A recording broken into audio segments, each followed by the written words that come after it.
ಕೂಡಿ ಬಂದಿರುವ ದೇವರ ಪ್ರಿಯರಾದ ಮಕ್ಕಳಿಗೆ ಸಹ ನಾನು ಸ್ತೋತ್ರ ಮಾಡ್ತೀನಿ ರೀ.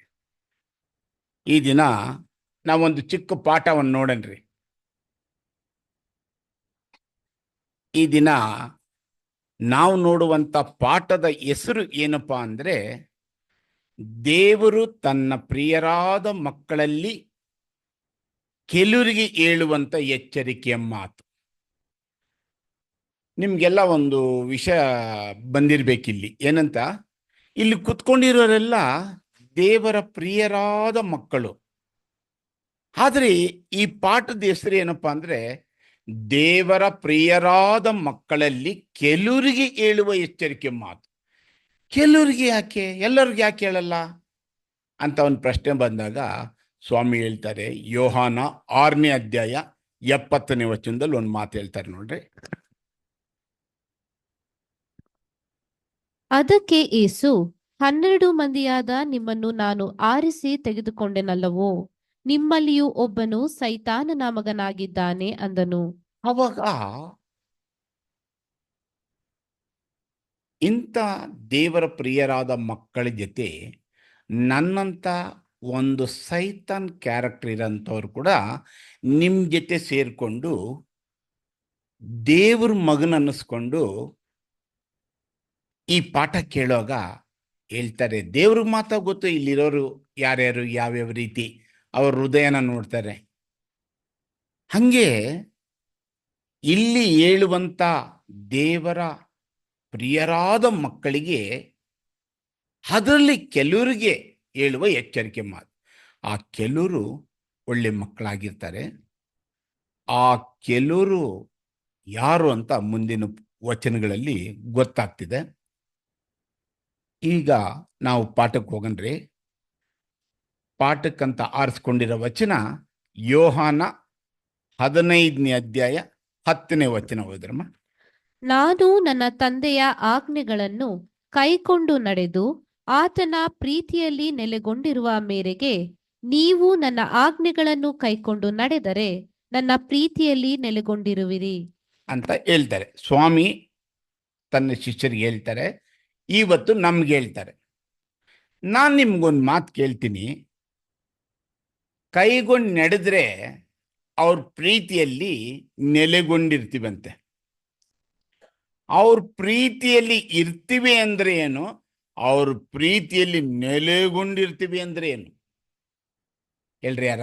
ಯಾರು ಮಾತಾಡ್ತಾರೋ ಅವರು ಲೊಕೇಶನ್ ಅವ್ರು ಹೇಳಿದ್ರು ಪ್ರಾರ್ಥನೆಯಲ್ಲಿ, ತಂದೆ ಈ ದಿನ ನಿಮ್ಮ ದಾಸನ ಮುಖಾಂತರ ನೀವು ಹೇಳುವಂಥ ಆ ಬುದ್ಧಿ ಮಾತುಗಳು ನಮ್ಮ ಹೃದಯದಲ್ಲಿ ಇಟ್ಟುಕೊಂಡು ಅದಕ್ಕೆ ವಿಧೇಯರಾಗಿ ಭಯಭಕ್ತಿಯಿಂದ ನಡೆಯಲು, ಒಂದು ಆತ್ಮಿಕವಾದ ಜೀವನ ನಡೆಸಲು ನೀವು ಮಾಡುವ ಉಪಕಾರಗಳಿಗೋಸ್ಕರ ಸ್ತೋತ್ರ ಅಂದಾಗ, ದೇವರು ತನ್ನ ದಾಸರ ಮುಖಾಂತರ ಇಲ್ಲಿ ನಿಂತ್ಕೊಂಡು ಮಾತಾಡುವಾಗ ಯಾವ ಮಕ್ಕಳು ಬಾಯಿ ಬಿಟ್ಟು ಕೇಳಿದ ಪ್ರಶ್ನೆಗೆ ಉತ್ತರ ಹೇಳ್ತಾರೋ ಅಂಥವ್ರನ್ನ ದೇವರು ಆಶೀರ್ವದಿಸಿ ಅವ್ರ ಆಚೆ ಹೋಗಿ ಅವ್ರು ಮಾತಾಡೋಂಥ ಮಾತು, ಅವರ ಆಲೋಚನೆ, ಅವ್ರ ಕೈ ಹಾಕಂಥ ಕೆಲಸ ದೇವರು ಆಶೀರ್ವದಿಸ್ತಾರೆ. ಯಾವಾಗ ನೀವು ಇಲ್ಲಿ ಬಾಯಿ ಮುಚ್ಕೊಂಡಿರ್ತೀರೋ ಒಳ್ಳೆ ಜಾಗದಲ್ಲಿ ದೇವರು ನಿಮ್ಮ ಹೃದಯದಲ್ಲಿ ಇದ್ಕೊಂಡು ಅವ್ರು ಮಾತಾಡಲಿಲ್ಲ ಅಂದರೆ ನಿಮ್ಮ ಬಾಯಿ ಮುಚ್ಕೊಂಡಿರ್ತಿದೆ. ಆವಾಗ ನೀವು ಹಾಕಿದ ಕೈ ಹಾಕಿದ ಕೆಲಸ, ನೀವು ಮಾತಾಡೋ ಮಾತು, ನಿಮ್ಮ ಆಲೋಚನೆ ಒಂದು ಸಕ್ಸಸ್ ಆಗಲ್ಲ. ನಾನೊಂದು ಮಾತು ಕೇಳ್ತೀನಿ. ಯೇಸು ಸ್ವಾಮಿ ಹೇಳ್ತಾರೆ, ಯಾರು ನನ್ನ ಮಾತನ್ನ ಕೇಳಿ ಅದರಂತೆ ನಡೀತಾರೋ ಅವ್ರು ನನ್ನ ಪ್ರೀತಿಯಲ್ಲಿ ನೆಲೆಗೊಂಡಿರುವರು. ಅಂದರೆ ಅವ್ರ ಪ್ರೀತಿಯಲ್ಲಿ ನೆಲೆಗೊಂಡಿರುವರು ಅಂದರೆ ಏನು, ಅವ್ರ ಪ್ರೀತಿಯಲ್ಲಿ ಇರುವರು ಅಂದ್ರೆ ಏನು?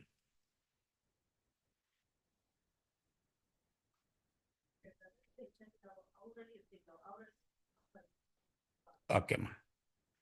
ಏನಪ್ಪ ಅಂದರೆ, ಪ್ರೀತಿಯಲ್ಲಿ ನೆಲೆಗೊಂಡಿರ್ತೀವಿ ಅಂದರೆ ಶಾಶ್ವತವಾಗಿ ನಮ್ಮ ಓಟ ಓಡಿ ಮುಗಿಸಿ ನಮ್ಮನ್ನು ದೇವರು ಒಂದು ವೇಳೆ ಎಬ್ಬಿಸಿದ್ರೆ ಅವ್ರ ಪ್ರೀತಿಯಲ್ಲಿ ನೆಲೆಯಾಗಿರ್ತೀವಿ. ಅದಕ್ಕೆ ಎಂಡಿಂಗೇ ಇಲ್ಲ. ಪ್ರೀತಿಯಲ್ಲಿ ಇರ್ತೀವಿ ಅಂದರೆ ಅದೊಂದು ತಾತ್ಕಾಲಿಕವಾದ ಪ್ರೀತಿಯಾಗಿರ್ತದೆ. ನೆಲೆಗೊಂಡಿರುವವರು, ನಮ್ಮ ಸಹೋದರಿ ಸುಧಾ ಅವರು ಹೇಳಿದ ಪ್ರಕಾರ, ಅವ್ರ ಮಾತನ್ನ ಕೈಗೊಂಡು ನಡೆಯೋರು ಅವರು ಸದಾ ನೆಲೆಯಾಗಿರ್ತಾರೆ ಅಂತ ಹೇಳಿ. ಕರೆಕ್ಟ್. ಒಂದು ವೇಳೆ ಅವ್ರ ಮಾತನ್ನ ಕೈಗೂ ನಡಿದೆ ಹೋದ್ರೆ ಏನಾಗ್ಬೋದಮ್ಮ? ಯಾರನ್ನ ಹೇಳ್ರಿ. ದೇವ್ರ ಕೋಪಕ್ಕೆ ಗುರಿ ಆಗ್ತೀವಿ. ಆಮೇಲೆ ಇನ್ನೊಬ್ರು ಹೇಳ್ರಿ ಯಾರ, ಏನಾಗ್ಬೋದು ಅಮ್ಮ? ಎಸ್, ಎರಡು ಕರೆಕ್ಟ್. ದೇವ್ರ ಕೋಪಕ್ಕೆ ಗುರಿ ಆಗಿದ ತಕ್ಷಣ ದೇವರಿಂದ ದೂರ ಆಗ್ತಾರೆ. ದೇವರಿಂದ ದೂರ ಹೋದ್ರ ತಕ್ಷಣನೇ ಅವ್ರಿಗೆ ಹೇಳ್ಬೇಕಂದ್ರೆ ಈ ಮಾತುಗಳೆಲ್ಲ ಯೋಕೋಚನ ಅಲ್ರಿ, ತನ್ನ ಮಕ್ಕಳಿಗೆ ಪ್ರೀತಿಯಿಂದ ಹೇಳುವಂತ ಎಚ್ಚರಿಕೆ ಮಾತು. ದೇವರು ದೂರ ಹೋದ ತಕ್ಷಣ ದರಿದ್ರ ಸ್ಟಾರ್ಟ್ ಆಗ್ತಿದೆ. ದರಿದ್ರ ಸ್ಟಾರ್ಟ್ ಆದ ತಕ್ಷಣ ಯಾವ ಕೆಲಸ ಕಾರ್ಯಗಳು ಕೈ ಹಾಕಿದ್ರು ನೆರವೇರಲ್ಲ. ಆವಾಗ ಅವನಿಗೆ ಕಷ್ಟ ಸಂಕಟ ಬರ್ತಿದೆ, ದುಃಖ ಅವಮಾನ ಬರ್ತಿದೆ. ಅವನಿಗೆ ದೇವರು ಅವನ ಮೇಲೆ ಕೋಪ ಬಂದಿರೋದಕ್ಕೋಸ್ಕರ ಇದೆಲ್ಲ ಅವನ ಜೊತೆ ನಡೀತಿದೆ. ಯಾವಾಗ ದೇವ್ರ ಮಾತನ್ನ ಕೈಗೂ ನಡಿದೆ ಹೋದ್ರೆ, ಅಂದ್ರೆ ಯೇಸು ಸ್ವಾಮಿಗೆ ಇಂಥ ಮಾತು ಹೇಳಿ ನನ್ನ ಮಕ್ಕಳು ನಡೆಸಪ್ಪ ಅಂತ ಹೇಳ್ದವ್ರು ಯಾರ್ರಿ? ತಂದೆಯಾದ ದೇವರು. ತಂದೆಯಾದ ದೇವ್ರ ಮಾತನ್ನ ಅವ್ರ ಮಕ್ಕಳು ಕೇಳಲಿಲ್ಲ ಅಂದ್ರೆ ಅವ್ರು ಹೇಳಿದಂಗೆ ಆ ತಂದೆಯಾದ ದೇವ್ರ ಕೋಪ ಬರ್ತಿದೆ ನಮ್ಮ ಮೇಲೆ. ಆ ಕೋಪ ಬಂದ್ಮೇಲೆ ಕಷ್ಟ ದುಃಖಕ್ಕೆ ಅವಮಾನಕ್ಕೆ ಒಳಪಡ್ತೀವಿ. ಅವಾಗ ದೇವರಿಂದ ದೂರ ಇದ್ದೀವಿ ಅಂತ ನಮ್ಗೆ ಗೊತ್ತಾಗ್ಬೇಕು. ಇವಾಗ ಅವ್ರ ಕೋಪ ನಮ್ಮ ಮೇಲ್ ಬಂದು ನಮ್ಗೆ ಕಷ್ಟ ಸಂಕಟ ಹೆಂಗ್ ಬರ್ತಿದೆ ಅಂದ್ರೆ, ಧರ್ಮೋಪದೇಶ ಕಾಂಡ 28ನೇ ಅಧ್ಯಾಯ 59ರಿಂದ 61 ಓದ್ರಿ. ಅವ್ರ ಕೋಪ ಬಂದು ನಮ್ಗೆ ಕಷ್ಟ ಸಂಕಟ ಬಂದ್ರೆ ಏನೆಲ್ಲ ಬರ್ತಿದೆ ಅಂತ ದೇವ್ರು ಹೇಳಿದಾರೆ ನೋಡಿ. 28ನೇ ಅಧ್ಯಾಯ ವಚನ 59ರಿಂದ 61. ಆತನು ನಿಮಗೂ ನಿಮ್ಮ ಸಂತತಿಯವರಿಗೂ ದೀರ್ಘಕಾಲವಿರುವ ಬಹು ವಿಶೇಷವಾದ ಉಪದ್ರವಗಳನ್ನು ಬರಮಾಡುವನು. ಬಹುಕಾಲದವರೆಗೂ ವಾಸಿಯಾಗದ ಘೋರ ವ್ಯಾಧಿಗಳಿಂದ ನಿಮ್ಮನ್ನು ಬಾಧಿಸುವನು. ನೀವು ಅಂಜಿಕೊಳ್ಳುತ್ತಿದ್ದ ಐಗುಪ್ತದ ರೋಗಗಳನ್ನೆಲ್ಲ ತಿರುಗಿ ನಿಮ್ಮ ಮೇಲೆ ಬರಮಾಡುವನು. ಅವು ನಿಮ್ಮನ್ನು ಹತ್ತಿಕೊಂಡೇ ಇರುವವು. 61ರವರೆಗಮ್ಮ. ಇಷ್ಟು ಮಾತ್ರವಲ್ಲದೆ ಈ ಧರ್ಮಶಾಸ್ತ್ರ ಗ್ರಂಥದಲ್ಲಿ ಬರೆಯದೆ ಇರುವ ವಿಧ ವಿಧವಾದ ರೋಗಗಳನ್ನು ವ್ಯಾಧಿಗಳನ್ನು ನಿಮ್ಮ ಮೇಲೆ ಬರಮಾಡಿ ನಿಮ್ಮನ್ನು ನಾಶ ಮಾಡುವನು. ಯಾವಾಗ ದೇವ್ರ ಮಾತು ಯೇಸು ಕ್ರಿಸ್ತರ ಮುಖಾಂತರ ಹೇಳೋ ಮಾತನ್ನ ಕೇಳಿಲ್ಲ ಅಂದ್ರೆ ಇದೆಲ್ಲ ದೇವರು ನಮ್ಗೆ ಅನುಮತಿಸ್ತಾರಂತೆ. ಯಾಕೆಂದ್ರೆ ಆ ಕಾಲದಲ್ಲಿ ಇಸ್ರಾಯೇಲ್ರು ಕೇಳದೆ ಹೋದಾಗ ಇದೆಲ್ಲ ಅವ್ರ ಮೇಲೆ ಬರಮಾಡಿದ್ರು. ಇವಾಗ ಆತ್ಮಿಕವಾದ ಇಸ್ರಾಯೇಲ್ರಾದ ನಿಮಗೆ ಯೇಸು ಸ್ವಾಮಿ ಮುಖಾಂತರ ಹೇಳಿರೋ ಮಾತುಗಳನ್ನ ಕೇಳದೆ ಹೋದ್ರೆ ನಮಗೂ ಹಂಗೇನೆ. ಯಾಕಂದ್ರೆ ಅವ್ರಿಗೆ ಪ್ರೀತಿಯಿಂದ ಕರೆದು ತನ್ನ ಮಕ್ಕಳು, ತನ್ನ ಸಹೋದರ ಸಹೋದರಿಯರು, ತನ್ನ ಸ್ನೇಹಿತರು ಅಂತ ಹೇಳಿರೋ ಮಕ್ಕಳಿಗೇನೆ ಇಂಥದ್ದೊಂದು ಮಾತುಗಳು ಕೇಳಲಿಲ್ಲ ಅಂದಾಗ ಅಂಥದ್ದು ಬರ ಮಾಡಿರುವಾಗ ಇವತ್ತು ನಿಮ್ಮ ಪಾಪಗಳನ್ನ ತನ್ನ ಕುಮಾರನ ಮೇಲೆ ಒರೆಸಿ ಅವ್ರನ್ನ ಬಲಿ ಕೊಟ್ಟು ಅವ್ರ ರಕ್ತದಿಂದ ನಿಮ್ಮನ್ನು ಪರ್ಚೇಸ್ ಮಾಡಿದಾಗ ನೀವು ಕೇಳಲಿಲ್ಲ ಅಂದರೆ ನಿಮ್ಮನ್ನ ಸುಮ್ಮನೆ ಬಿಡ್ತಾರಾ? ಈ ರೀತಿ ದೇವರು ಅವತ್ತು ಅವ್ರಿಗೆ, ಇವತ್ತು ನಮಗೆ. ಯಾಕಂದರೆ ದೇವರು ತನ್ನ ಮಗನ್ನೇ ಒಂದು ಬಲಿ ಕೊಟ್ಟು ನಿಮ್ಮನ್ನು ಪರ್ಚೇಸ್ ಮಾಡಿದಾಗ, ನಿಮ್ಮನ್ನು ತನ್ನ ಮನೆಗೆ ಕರ್ಕೊಳ್ಬೇಕಂತ ಹೇಳಿದಾಗ, ಆವಾಗ ನೀವು ಈ ಮಾತುಗಳನ್ನ ಕೇಳದೆ ಹೋದರೆ ಇಂಥದ್ದೆಲ್ಲ ಬರ್ತಿದೆ ಅಂತಾರೆ. ಒಂದು ಉದಾಹರಣೆ, ಕೇಳ್ದವ್ರು ಹೆಂಗಿರ್ತಾರೆ, ಕೇಳದೆ ಹೋದರೆ ಏನಾಗ್ತಾರೆ ಅಂತ ಒಂದು ಉದಾಹರಣೆ ನೋಡನ್ರಿ. ಆದಿಕಾಂಡ 2ನೇ ಅಧ್ಯಾಯ 16-17. ಇದಲ್ಲದೆ ಯೆಹೋವ ದೇವರು ಆ ಮನುಷ್ಯನಿಗೆ, ನೀನು ತೋಟದಲ್ಲಿರುವ ಎಲ್ಲಾ ಮರಗಳ ಹಣ್ಣುಗಳನ್ನು ಯಥೇಚ್ಛವಾಗಿ ತಿನ್ನಬಹುದು, ಒಳ್ಳೆಯದರ ಕೆಟ್ಟದರ ಅರುಹನ್ನು ಹುಟ್ಟಿಸುವ ಮರದ ಹಣ್ಣನ್ನು ಮಾತ್ರ ತಿನ್ನಬಾರದು, ತಿಂದ ದಿನ ಸತ್ತೇ ಹೋಗುವಿ ಎಂದು ವಿಧಿಸಿದನು.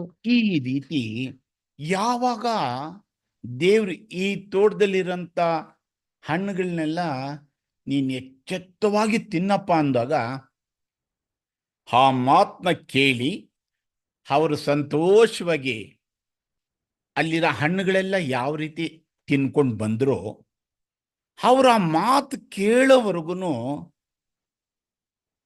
ಅವ್ರು ಹೆಂಗಿದ್ರು? ಯಾರೋ ಒಂಚೂರು ಮಾತಾಡಿ. ಹೆಂಗಿದ್ರು? ಸಂತೋಷ, ಸಮಾಧಾನ, ದೇವರೊಂದಿಗೆ ಪ್ರೀತಿ, ಐಕ್ಯತೆ, ಎಷ್ಟು ಹೇಳಲು ಅಸಾಧ್ಯವಾದ. ಇವತ್ತೊಂದು ದಿವಸ ನೀವೇನೋ ಪರಲೋಕಕ್ಕೆ ಹೋದ್ರೆ ಹೆಂಗಿರ್ತಿರೋ ಹಂಗಲ್ಲಿದ್ರು. ಯಾವಾಗ ಅವ್ರು ಹೇಳಿದ ಮಾತು ಕೇಳದೆ ಹೋದ್ರೋ ಅವಾಗ ಏನಾಯ್ತು ಅವರಿಗೆ? ಓದಿ, ಆದಿಕಾಂಡ 3ನೇ ಅಧ್ಯಾಯ 17ರಿಂದ 19. ತಿನ್ನಬಾರದೆಂದು ನಾನು ನಿಮಗೆ ಆಜ್ಞಾಪಿಸಿದ ಮರದ ಫಲವನ್ನು ನೀನು ಹೆಂಡತಿಯ ಮಾತು ಕೇಳಿ ತಿಂದ ಕಾರಣ ನಿನ್ನ ನಿಮಿತ್ತ ಭೂಮಿಗೆ ಶಾಪ ಬಂತು. ನಿನ್ನ ಜೀವಮಾನವೆಲ್ಲ ದುಡಿದು ದುಡಿದು ಭೂಮಿಯ ಹುಟ್ಟುವಳಿಯನ್ನು ತಿನ್ನಬೇಕು. ಆ ಭೂಮಿಯಲ್ಲಿ ಮುಳ್ಳುಗಿಡಗಳು, ಕಳೆಗಳು ಬಹಳವಾಗಿ ಹುಟ್ಟುವವು. ಹೊಲದ ಬೆಳೆಯನ್ನು ಅನುಭವಿಸುವಿ.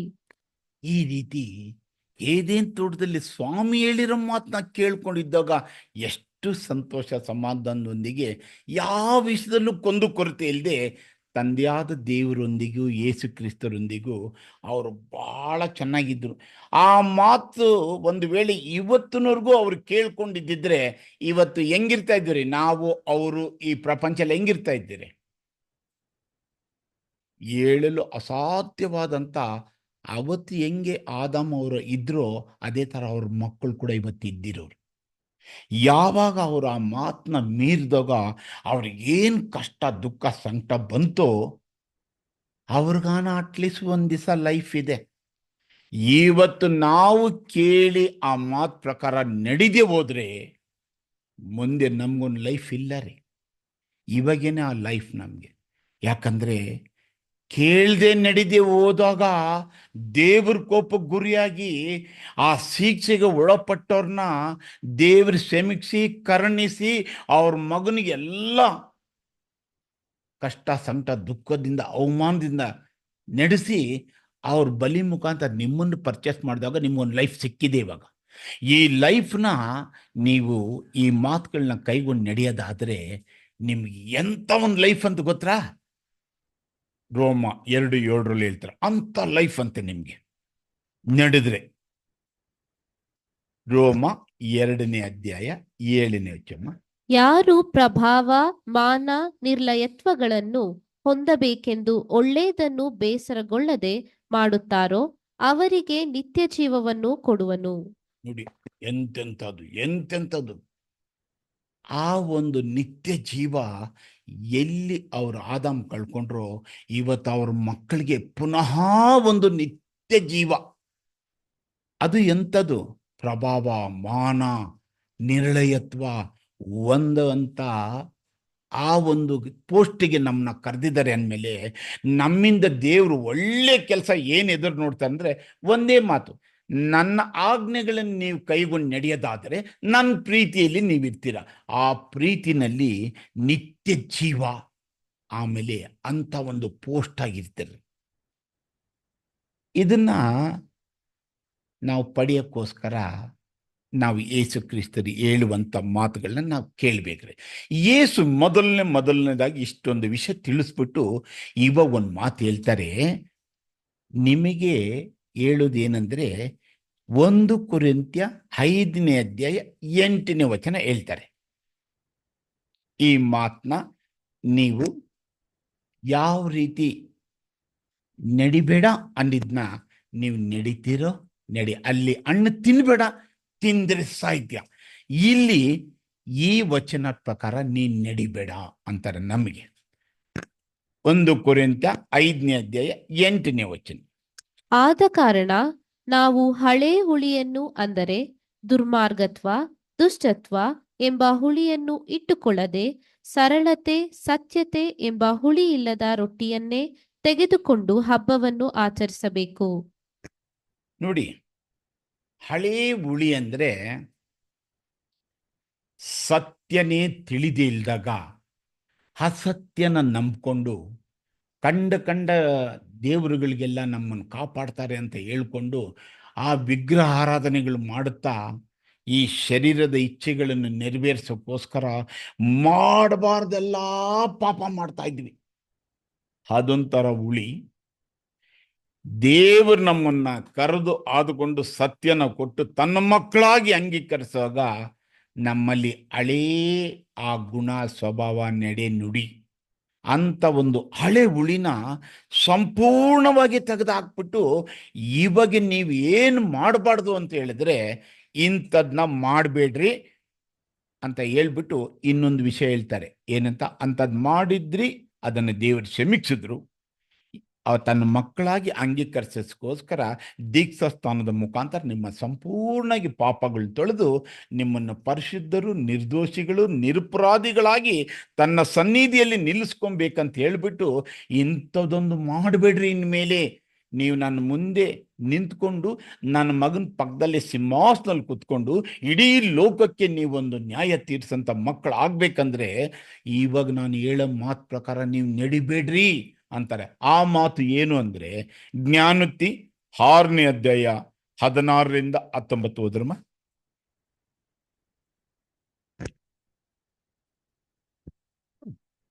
ಯೆಹೋವನು ಹಾಗೆ ಮಾಡುವ ವಸ್ತುಗಳು 6 ಇವೆ. ಹೌದು, 7 ಆತನಿಗೆ ಅಸಹ್ಯಗಳಾಗಿ ತೋರುತ್ತವೆ. ಯಾವುವೆಂದರೆ ಹೆಮ್ಮೆಯ ಕಣ್ಣು, ಸುಳ್ಳಿನ ನಾಲಿಗೆ, ನಿರ್ದೋಷ ರಕ್ತವನ್ನು ಸುರಿಸುವ ಕೈ, ದುರಾಲೋಚನೆಗಳನ್ನು ಕಲ್ಪಿಸುವ ಹೃದಯ, ಕೇಡು ಮಾಡಲು ತ್ವರೆಪಡುವ ಕಾಲು, ಅಸತ್ಯವಾಡುವ ಸುಳ್ಳು ಸಾಕ್ಷಿ, ಒಡ ಹುಟ್ಟಿದವರಲ್ಲಿ ಜಗಳಗಳನ್ನು ಬಿತ್ತುವವನು ಈ 7. ಇಂಥ ಗುಣ ಯಾರ ಹತ್ರನ ಇತ್ತು ಅಂದ್ರೆ ಖಂಡಿತ ಅವ್ರ ದೇವ್ರ ಮಕ್ಕಳಾಗಲ್ಲ ರೀ. ಅಂಥವ್ರಿಗೆ ಪರಲೋಕ ರಾಜ್ಯದಲ್ಲಿ ಜಾಗನೇ ಇಲ್ಲ ರೀ. ಅಂಥದ್ದು ನಾನಾಗಿದ್ದೆ.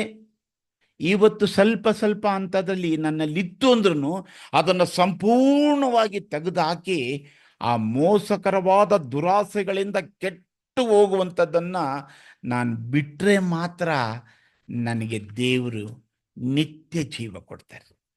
ಇದರಲ್ಲಿ ಏನಾನ ನಾವು ಇಂಥ ಕ್ಯಾರೆಕ್ಟರ್ ಇಟ್ಕೊಂಡಿದ್ರೆ ಅಂಥವ್ರು ಅಲ್ಲಿಗೆ ಹೋಗಲ್ಲ ರೀ, ಖಂಡಿತ ಹೋಗಲ್ಲ ರೀ.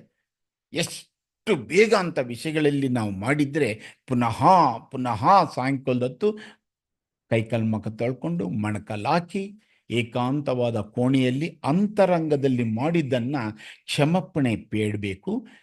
ಆದರೆ ದೇವರು ಹೇಳ್ತಾರೆ, ನೀನು ಕ್ಷಮಾಪಣೆ ಕೇಳಿದೆ, ನಾನು ನಿನ್ನ ಕ್ಷಮಿಸ್ತೀನಿ ಅಂತ ಇಟ್ಕೋ.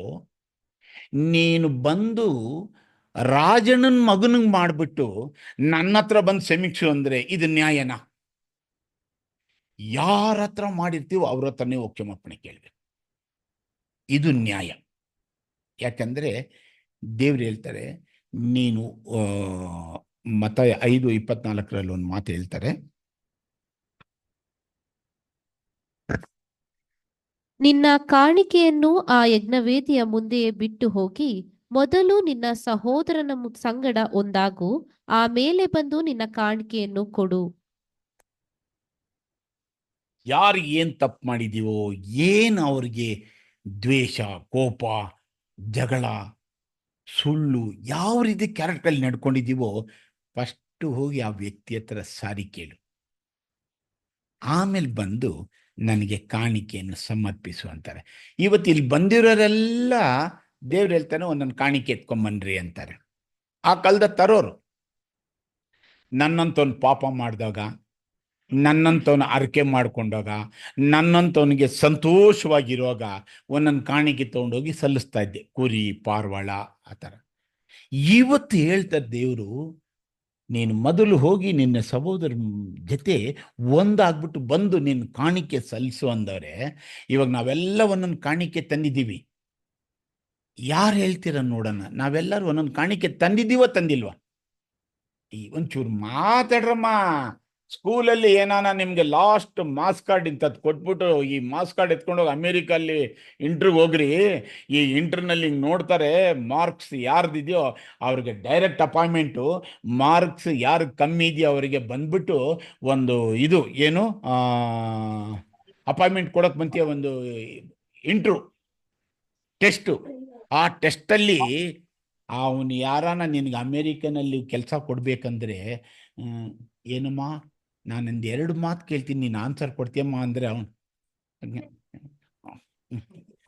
ಅಂದರೆ ನಿಮಗಂತೂ ಮರ್ಯಾದೆ ಹೋಗಲ್ಲ, ಈ ಸಭೆಗೆ ಮರ್ಯಾದೆ ಹೋಗುತ್ತಮ್ಮ.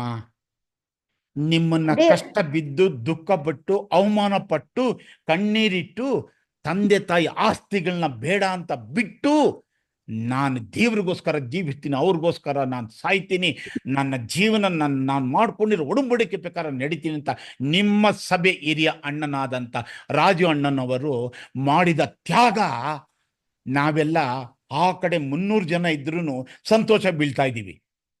ಅವ್ರ ಜೊತೆ ದೇವ್ರ ಮಾತು ಕೇಳಿ ನಂಬಿ ವಿಶ್ವಾಸಿ ಬಂದಿರುವಂತ ಈ ಪ್ರಿಯರಾದ ಮಕ್ಕಳು ಹೆಂಗಿರ್ಬೇಕಂದ್ರೆ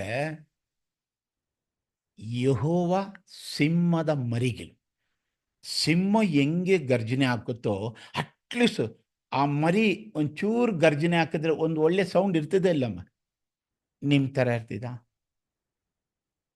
ಯಾಕೆಂದ್ರೆ ನೀವು ದೇವ್ರ ಹತ್ರ ಮಾತಾಡಿದ್ರೆ ದೇವ್ರಿಗೆ ಸಂತೋಷಮ್ಮ. ನೀವು ಮಾತಾಡಿದ್ರೆ ನಾನು ಹೋಗಿ 4 ಜನ ಸ್ನೇಹಿತರ ಹತ್ರ ಸುವಾರ್ತಕರ ಹತ್ರ, ರೀ ನೀವೇನ್ರಿ ಮಾತಾಡೋದು, ನೀವೇನ್ರಿ ಹೇಳ್ಕೊಡೋದು ಆ ಮಕ್ಕಳಿಗೆ, ಹೋಗ್ರಿ ರಾಜು ಸಭೆಯಲ್ಲಿ ನೋಡ್ರಿ ಆ ಅಕ್ಕ ತಂಗಿದಿರು ಅಣ್ಣ ತಮ್ಮಂದಿರು ಆ ಮಕ್ಕಳು ಎಷ್ಟು ಒಂದು ಸಂತೋಷವಾಗಿ ಕೇಳಿದ ಪ್ರಶ್ನೆಗೆ ಉತ್ತರ ಕೊಡ್ತಾರೆ ಅಂತ ಹೇಳೋಗ ಆ ಮಾಸ್ ಕಾರ್ಡ್ನಲ್ಲಿ ನಂಬರ್ ಬರಬೇಕಂದ್ರೆ, ಆವತ್ತು ಸ್ಕೂಲಲ್ಲಿ ಪ್ರೆಸೆಂಟ್ ಆಗ್ಬೇಕಂದ್ರೆ ವಾಯ್ಸೇ ಬರಲಿಲ್ಲ ಅಂದ್ರೆ ಹೆಂಗಮ್ಮ? ಅದಕ್ಕೋಸ್ಕರ ಮಾತಾಡ್ರಿ. ಇಲ್ಲಿ ಹೇಳ್ತಾರೆ, ಬ್ರದರ್, ನಮ್ಮ ಶರೀರನೇ ನಾವು ಯಜ್ಞವಾಗಿ ಕಾಣಿಕೆಯಾಗಿ ತಂದಿದ್ವಲ್ ಬ್ರದರ್. ಥ್ಯಾಂಕ್ಸ್ ರವೀಣ, ತುಂಬಾ ಥ್ಯಾಂಕ್ಸ್ ಅಪ್ಪ. ಒಂದು ದೇವದೂತರ ತರ ನಮ್ಮನ್ನು ಎಚ್ಚರಿಸ್ತೆ. ಕರೆಕ್ಟ್. ಹೇಳ್ತಾರೆ ನಿಮ್ಮ ಕಾಣಿಕೆಗಳನ್ನ ತಗೊಂಡ್ ಬನ್ನಿ ಅಂತ ಹೇಳ್ತಾರೆ.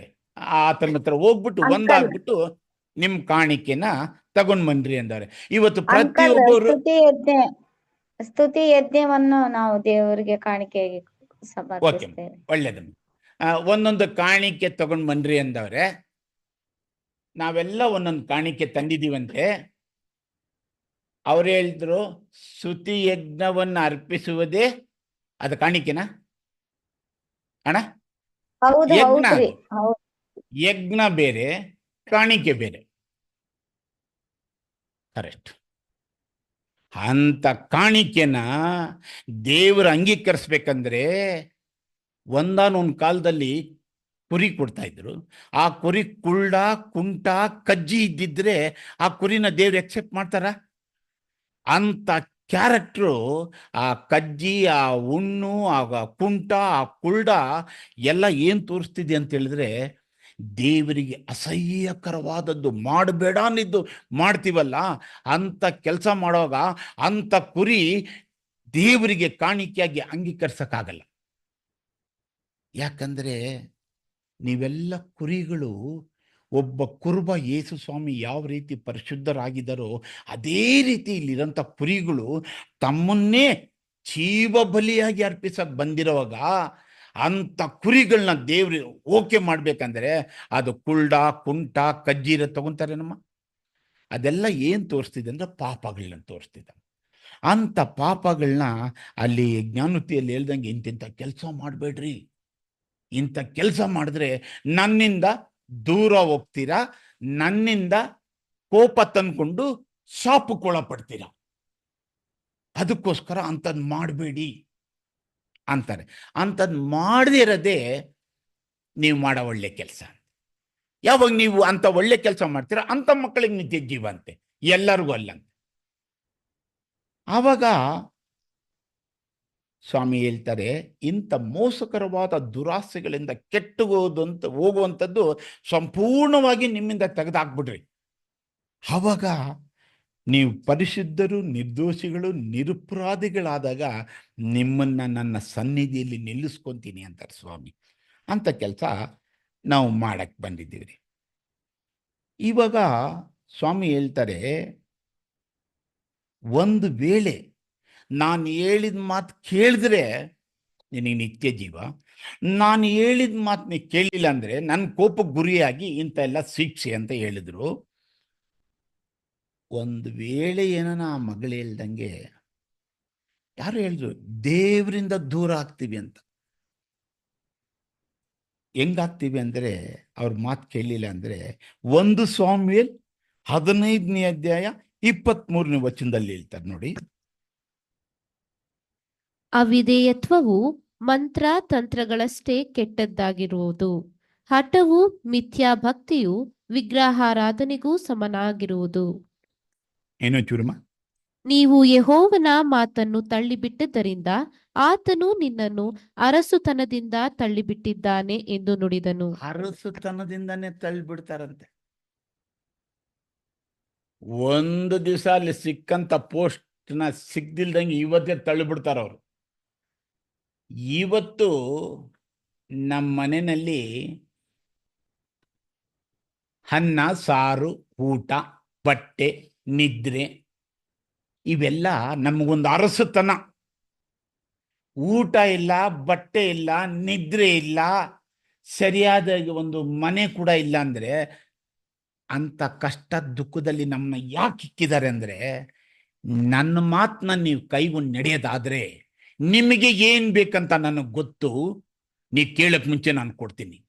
ಯಾವಾಗ ನೀವು ನಾನು ಹೇಳಿದ ಮಾತು ಕೇಳಲಿಲ್ವೋ, ನಿಮ್ಮಲ್ಲಿ ಏನಿದೆಯೋ ಅದರಲ್ಲಿ ನೀವು ಹೆಂಗೆ ತೃಪ್ತಿಯಾಗಿದ್ದೀರೋ ಅಂಥದ್ರಲ್ಲಿ ಸಂತೋಷ ಸಮಾಧಾನದಾಗ ಒಂದು ಅರಸನಾಗಿದೆಯೋ ಅದನ್ನು ಕಿತ್ಕೊಂತೀನಿ. ಅದನ್ನು ನಾನು ಕಿತ್ಕೊಂತೀನಿ. ನಾನು ಅದನ್ನು ನಿಮಗೆ ಕೊಡಲ್ಲ. ಯಾಕೆಂದರೆ ಶಿಕ್ಷೆ ಎಲ್ಲೋ ಆಚೆ ಕೊಡಲ್ಲ. ದೇವರು ನಿಮ್ಗೆ ಕೊಟ್ಟಿದ್ದಾರೆ, ನೀವು ಸಂತೋಷವಾಗಿ ಇರಬೇಕು, ಅವ್ರ ಮಾತು ಕೇಳ್ಕೊಂಡು ನಡಿಬೇಕಂತ. ಯಾವಾಗ ನೀವು ಆ ಕೆಲಸ ಮಾಡಿಲ್ವೋ ಆ ಸಂತೋಷನ ತೆಗಿಬೇಕಂದ್ರೆ ನಿಮ್ಮ ಹತ್ರ ಇರೋಂಥದ್ದು ಒಳ್ಳೆ ಊಟ, ಬಟ್ಟೆ, ನಿದ್ರೆ ಇದನ್ನೆಲ್ಲ ತೆಗಿಬೇಕು ನೀವು. ಆವಾಗೇನೆ ಆ ಕಷ್ಟ, ಆ ದುಃಖ, ಆ ಸಂಕಟ, ಆ ಅವಮಾನ ಏನನ್ನೋದು ಗೊತ್ತಾಗ್ತಿದೆ. ಅದಕ್ಕೋಸ್ಕರ ಎಷ್ಟು ಬೇಗ ನಾವು ಹುಷಾರಾಗ್ತೀವೋ ಅಷ್ಟು ಬೇಗ ಹುಷಾರಾಗಿ ಇಂಥದ್ದು ಮಾಡಬೇಡ ಅಂದಿದ್ದು ಮಾಡಬಾರ್ದು, ಇಂಥದ್ದು ಕೈಗೊಂಡು ನಡೀರಿ ಅಂದಾಗ ಆ ಮಾತನ್ನ ನಾವು ಕೈಗೊಂಡು ನಡಿಬೇಕಾಗ್ತಿದ್ರಿ. ಅವ್ರು ಹೇಳ್ತಾರೆ, ನೀನು ನನ್ನ ಮಾತನ್ನ ತಳ್ಳಿಬಿಟ್ರೆ ನಾನು ನಿನ್ನನ್ನು ತಳ್ಳಿಬಿಡ್ತೇನೆ. ಆವಾಗ ಅವ್ರ ಮಾತು ಕೇಳಿದ್ರೆ ಏನು ಮಾಡ್ಬೋದು ಅನ್ನೋದಕ್ಕೆ ನೋಡೋಣ. ಅವ್ರ ಮಾತು ಕೇಳಿ ನಡೆಯೋದಾದರೆ 1 ಸಾಮುವೇಲ್ 2ನೇ ಅಧ್ಯಾಯ 30ನೇ ವಚನದಲ್ಲಿ ಹೇಳ್ತಾರೆ, ಅವ್ರ ಮಾತನ್ನ ಕೈಗೊಂಡು ನಡೆಯೋರಿಗೆ, ನಿನ್ನ ಗೋತ್ರದವರು ಸಂತಾನದವರು ನಿರಂತರವೂ ನನ್ನ ಸನ್ನಿಧಿಯಲ್ಲಿ ಸೇವೆ ಮಾಡಬಹುದು ಎಂದು ಆಜ್ಞಾಪಿಸಿದ ಇಸ್ರಾಯೇಲ್ ದೇವರಾದ ಯೆಹೋವನೆಂಬ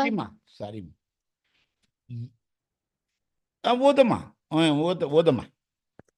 ಇಸ್ರಾಯೇಲ್ ದೇವರಾದ ಯೆಹೋವನೆಂಬ ನಾನು ಈಗ ತಿಳಿಸುವುದೇನೆಂದರೆ, ಅದು ನನಗೆ ದೂರವಾಗಿರಲಿ. ನನ್ನನ್ನು ಸನ್ಮಾನಿಸುವವರನ್ನು ಸನ್ಮಾನಿಸುವೆನು, ನನ್ನನ್ನು ತಿರಸ್ಕರಿಸುವವರು ತಿರಸ್ಕಾರ ಹೊಂದುವರು. ಅವ್ರನ್ನ ಸನ್ಮಾನಿಸೋದು ಹೆಂಗೆ ಅಂದರೆ, ನೀವು ಹೇಳ್ರಿ, ದೇವ್ರನ್ನ ಸನ್ಮಾನಿಸೋರಿಗೆ ದೇವರು ಸನ್ಮಾನಿಸ್ತಾರಂತೆ, ದೇವ್ರನ್ನ ತಿರಸ್ಕರಿಸೋರನ್ನ ದೇವ್ರು ತಿರಸ್ಕರಿಸ್ತಾರಂತೆ. ನಾವೆಲ್ಲರೂ ದೇವ್ರನ್ನ ಸನ್ಮಾನಿಸೋದು ಹೆಂಗ್ರಿ?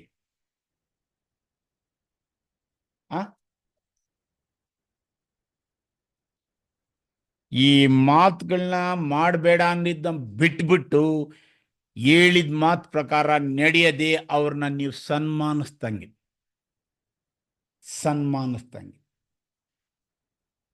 ಇನ್ನೊಂಥರ ಸನ್ಮಾನಿಸೋದು ಹೆಂಗೆ ಅಂದರೆ, ಜ್ಞಾನೋಕ್ತಿ 3ನೇ ಅಧ್ಯಾಯ 9ನೇ ವಚನದಲ್ಲಿ ಹೇಳ್ತಾರೆ,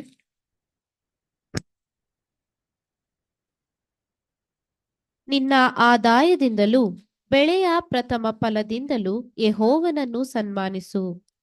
ನೋಡಮ್ಮ, ನಿಮಗೆ ಕೊಟ್ಟಿರಂಥ ಕೆಲಸ, ನಿಮ್ಗೆ ಕೊಟ್ಟಿರಂಥ ಆದಾಯ, ನಿಮಗೆ ಬರುವಂಥ ಎಲ್ಲ ರೀತಿಯ ಸಂಪಾದನೆ, ಅದರಲ್ಲಿ ದೇವ್ರನ್ನ ಸನ್ಮಾನಿಸ್ಬೇಕಂತೆ.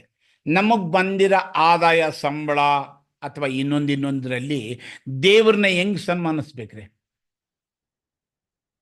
ಕರೆಕ್ಟ್. ಅದರಲ್ಲಿ ಒಂದು ಸ್ವಲ್ಪ ದೇವ್ರಿಗೆ ಹೆಂಗಮ್ಮ ಕೊಡೋದು ಅಮ್ಮ? ಇಲ್ಲಿ ಸಮಯ ಅಂತ ಹೇಳಿದೆ, ಸಮಯ ಅಂತ ಹೇಳಮ್ಮ, ಅದು ಬೇರೆ ಮಾತು. ಇಲ್ಲಿ ಏನು ಹೇಳಿದ್ದಾರೆ ಇನ್ನೊಂದ್ಸಲ ಓದಮ್ಮ. 3:9 ನಿನ್ನ ಆದಾಯದಿಂದ, ನಿನ್ನ ಆದಾಯ ಅನ್ನೋಗ ನಿನ್ನ ಟೈಮ್ ಬೇಡಮ್ಮ. ಆ ಟೈಮ್ಸು ಆ ಆ ಸಮಯದಲ್ಲಿ, ಆ ಸಭಾ ಸೇವೆಯಲ್ಲಿ, ಆ ಬಂದಿರೋ ಜನಗಳಿಗೆ ಅತಿಥಿ ಸತ್ಕಾರದಲ್ಲಿ ಅದು ಬೇರೆ ಆಗೋಗ್ತಿದೆ. ಇಲ್ಲಿ ನಿನ್ನ ಆದಾಯ ಏನಂದ್ರೆ, ಇವತ್ತೊಂದು ದಿವಸ ನಾವೆಲ್ಲ ಬೆಳಿಗ್ಗೆ ಎದ್ದೇಳ್ತೀವಿ, ಸ್ನಾನ ಮಾಡ್ತೀವಿ, ದೇವರಿಗೆ ಒಂದು ನಮಸ್ಕಾರ ಹೊಡಿತೀವಿ, ತಿಂಡಿ ಎತ್ಕೊಂಡು ಹೋಗ್ತೀವಿ ಕೆಲಸಕ್ಕೆ, ಬಂದ್ಬಿಟ್ಟು ಊಟ ಮಾಡಿಬಿಟ್ಟು ಪ್ರೇಯರ್ ಮಾಡಿ ಮಲಗ್ತೀವಿ. ತಿಂಗಳಾದ ತಕ್ಷಣವೇ ಒಬ್ಬೊಬ್ಬರಿಗೆ ಇಲ್ಲಿರೋರಿಗೆ 12,000ದಿಂದ 1,80,000 ಬರೋವರೆಗೂ ಇಲ್ಲಿದ್ದೀವಿ ರೀ. ಅದನ್ನು ಕೊಟ್ಟವ್ರು ಯಾರ್ರಿ? ಆವಾಗ ದೇವರು ನನಗೆ ಸನ್ಮಾನಿಸುವಂದಾಗ ಹೆಂಗೆ ಸನ್ಮಾನಿಸ್ಬೇಕು ದೇವ್ರೆ ಅಂದರೆ, ಈ ಮಾತುಗಳನ್ನ ಕೈಗೊಂಡು ನಡೆಯೋದೇ ನಿನ್ನನ್ನು ಸನ್ಮಾನಿಸೋದು. ಆ ಮಾತುಗಳು ಏನಂದರೆ, ನಿನ್ನ ಆದಾಯದಲ್ಲಿ ನನ್ನನ್ನು ಸನ್ಮಾನಿಸು.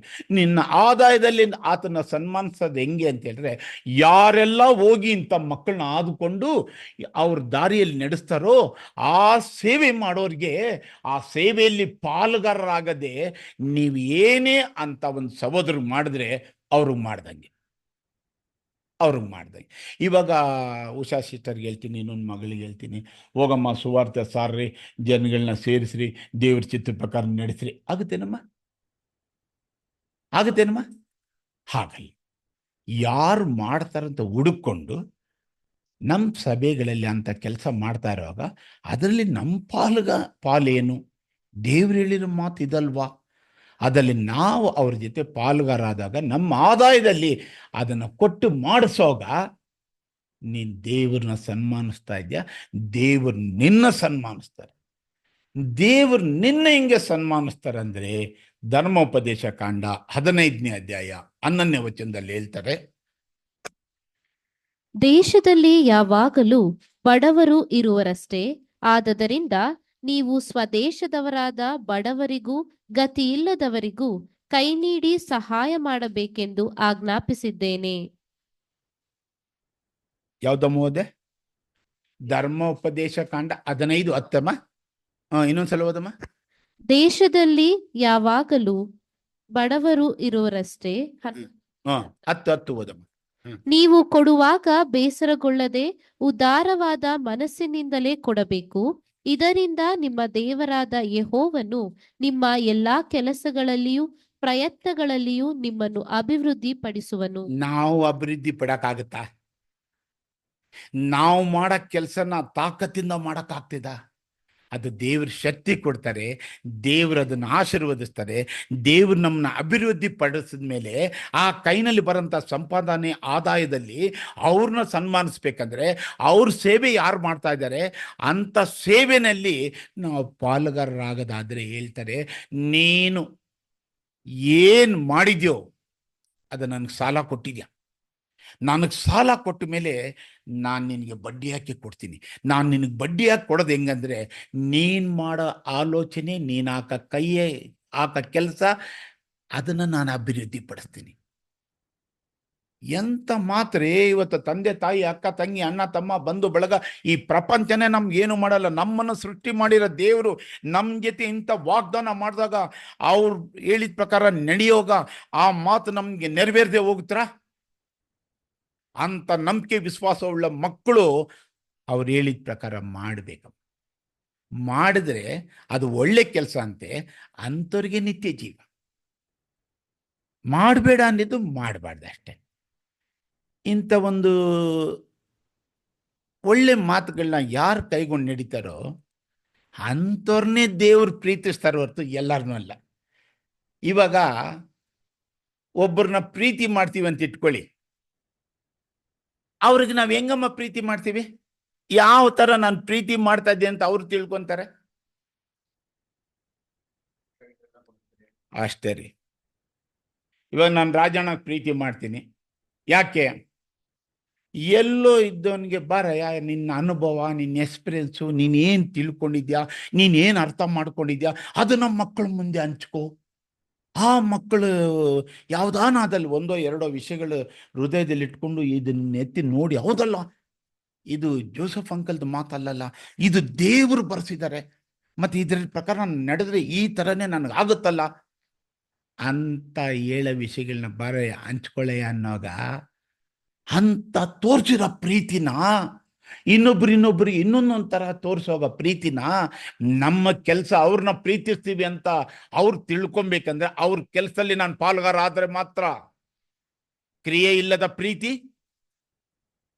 ಆ ಥರಮ್ಮ. ಆ ಕ್ರಿಯೆನಲ್ಲಿ ಒಂದು ವಿಧವೆ, ಮಾರ್ಕ್ 12:33 ಓದಮ್ಮ.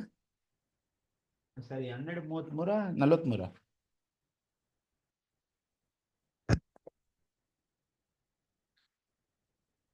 ಆತನು ತನ್ನ ಶಿಷ್ಯರನ್ನು ಹತ್ತಿರ ಮಾರ್ಕ್ 12, ಬೊಕ್ಕಸ 43, 42. ಹೌದಮ್ಮ, ಅದನ್ನ ನೀವು ಅಂಡರ್ಸ್ಟ್ಯಾಂಡ್ ಮಾಡ್ಕೊಂಬಿಡು. ವಿದ್ವೆ 2 ಕಾಯಿನ್ಸ್ ಅಂದಾಗ ವಚನ ಒಂಚೂರು ಮಿಸ್ಟೇಕ್ ಆಗಿರ್ತದೆ. ಹೇಳಿ. ಆಗ ಆತನು ತನ್ನ ಶಿಷ್ಯರನ್ನು ಹತ್ತಿರಕ್ಕೆ ಕರೆದು, ನಿಮಗೆ ನಿಜವಾಗಿ ಹೇಳುತ್ತೇನೆ. ನಿಮ್ಗೆ ಸುಮ್ಮನೆ ಹೇಳ್ತಲ್ಲ, ನಿಜವಾಗ್ಲೂ ಹೇಳ್ತೇನೆ, ಸತ್ಯವಾಗ್ಲೂ ಹೇಳ್ತೀನಿ ಅನ್ನೋಗ ನಾವು ಆ ಕೆಲಸ ಮಾಡಿದ್ರೆ ಅದರಲ್ಲಿ ಇರೋಂಥ ಒಂದು ಒಂದು ಒಂದು ಪ್ರತಿಫಲ, ಆ ರುಚಿ ನಾವು ನೋಡ್ಬೋದಮ್ಮ. ಅಮ್ಮ, ನಾವೆಲ್ಲ ಚಿಕ್ಕ ಹುಡುಗರಿದ್ದಾಗ ಹೇಳ್ತಾ ಇದ್ವಲ್ಲಮ್ಮ, ಯಾರಿಗಾರು ಒಬ್ಬರಿಗೆ ಸತ್ಯವಾಗ್ಲು ಅಂತ ಹೇಳಿದ್ರೆ ಅವನು ಡೌಟಾಗಿ ನೋಡಿದ್ರೆ ನಮ್ಮ ತಾಯಣೆಗೋ ಅಂತ ಇದ್ವಮ್ಮ. ಆವಾಗ ಸತ್ಯವಾಗು ಅಂದರೆ ಒಂದು 50 ಪೈಸೆ, ನಮ್ಮ ತಾಯಣೆಗೂ ಅಂದರೆ ಅವನೇನಾನ ಅವ್ರ ಅಮ್ಮನ ಮೇಲೆ ಪ್ರೀತಿ, ಗೌರವ, ವಿಧೇಯತ್ವಾಗಿದ್ದರೆ ಆ ತಾಯಣೆ ಅಂದರೆ ಸತ್ಯ ಅಂತ ನಂಬ್ತಾನೆ. ಹಾಗೆ ಸ್ವಾಮಿ ಹೇಳ್ತಾರೆ, ನಿಮಗೆ ಸತ್ಯವಾಗ್ಲೂ ಹೇಳ್ತೀನಿ ಅಂತ ತನ್ನ ಶಿಷ್ಯರನ್ನ ಕರೀತಾರೆ. ಇವತ್ತು ಅವ್ರ ಶಿಷ್ಯರು ಯಾರಮ್ಮ? ನೀವೇ ಅಲ್ಲೇನಮ್ಮ ಇಂಥ ಶಿಷ್ಯರಿಗೆ ಹೇಳ್ತಾರೆ. ಓದಿ. ಬೊಕ್ಕಸದಲ್ಲಿ ಹಾಕಿದವರೆಲ್ಲರಲ್ಲಿ ಈ ಬಡ ವಿಧವೆ ಹೆಚ್ಚು ಹಾಕಿದ್ದಾಳೆ. ಆ ವಿಧವೆ ಎಷ್ಟು ಹಾಕಿದ್ಲಮ್ಮ? ಎಲ್ಲರ್ಕಿಂತ ಜಾಸ್ತಿ ಅಂದರೆ ಸೂಟ್ ಕೇಸಲ್ಲಿ ಎದ್ಲೋ, ಬ್ಯಾಗಲ್ಲಿ ಎತ್ಕೊಂಡ್ಲೋ, ಹ್ಯಾಂಡಿ ಬ್ಯಾಗಲ್ಲಿ ಎತ್ಕೊಂಡೋದ್ಲೋ, ಏನರಲ್ಲಿ ಎತ್ಕೊಂಡು ಹೋಗಿರಮ್ಮ ಎಲ್ಲದಕ್ಕಿಂತ ಹೆಚ್ಚಾಗಿ ಅಂದರೆ ತನ್ನಲ್ಲಿ ಇರೋದ್ರಲ್ಲೇ ಎಷ್ಟು ಹಾಕೋದ್ಲ ಅದೊಂದು ಅಮೌಂಟ್ ಅಂತ ಹೇಳಿದ್ದಾರೆ. ಎಷ್ಟವ ಇರ್ಬೋದು? 2 ಕಾಯಿನ್ಸ್. ಇದಕ್ಕೊಂದು ಉದಾಹರಣೆ ಹೇಳ್ತೀನಿ. ರಾಜಣ್ಣ ಆಮೇಲೆ ಅಂಥದ್ದೆಲ್ಲ ಮಾತಾಡಬಾರ್ದು ಅಂತಾರೆ. ಓದು, ನಮ್ಮ ಮಕ್ಕಳ ಹತ್ರ ಹೇಳ್ಬಿಡ್ತೀನಿ. ಒಂದು ವಿಧವೆ ಒಂದು ಮರದ ಕೆಳಗಡೆ ಹಿಂಗೆ ಕೋಲು ಹಿಡ್ಕೊಂಡು, ಸಿಲ್ವರ್ ತಟ್ಟೆ ಹಿಡ್ಕೊಂಡು ಹಿಂಗಿರ್ತಾಳಂತೆ. ಯೆರೂಸಲೇಮ್ ದೇವಾಲಯ ಕಟ್ತಾ ಇದ್ದಾರೆ.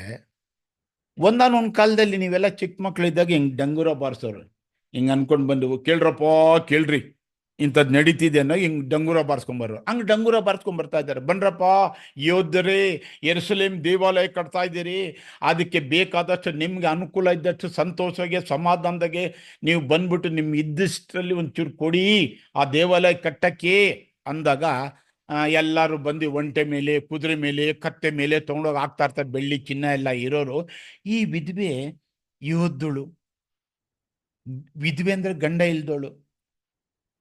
ಈ ಕೋಲ್ ಹಿಡ್ಕೊಂಡು ಸಿಲ್ವರ್ ತಟ್ಟೆ ಹಿಡ್ಕೊಂಡಿರ್ತಾಳೆ. ಅಲ್ಲಿಂದ ಹೋಗ್ತಾ ಇರೋದನ್ನೆಲ್ಲ ನೋಡ್ತಾಳೆ. ಕಣ್ಣೀರು ಬರ್ತಿದೆ. ಎಲ್ಲಿ ಅವಳು ಅವತ್ತು ಭಿಕ್ಷೆ ಬಿಡಿದ್ರೇನೆ ಊಟ.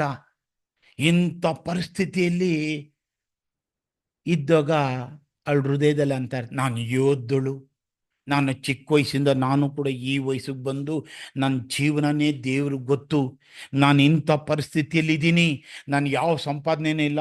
ಇವತ್ತು ಭಿಕ್ಷೆ ಬಿಡಿದ್ರೇ ಊಟ ಅನ್ನೋಗ ಒಬ್ಬನು ಬರ್ತಾ ಇರ್ತಾನೆ. ಅವನು ಹೆಂಗೆ ಬರ್ತಾನೆ ಅಂದರೆ ಎಫೆಸ 4:28 ಬಂದಂಗೆ ಬರ್ತಾನೆ ನೋಡಿ.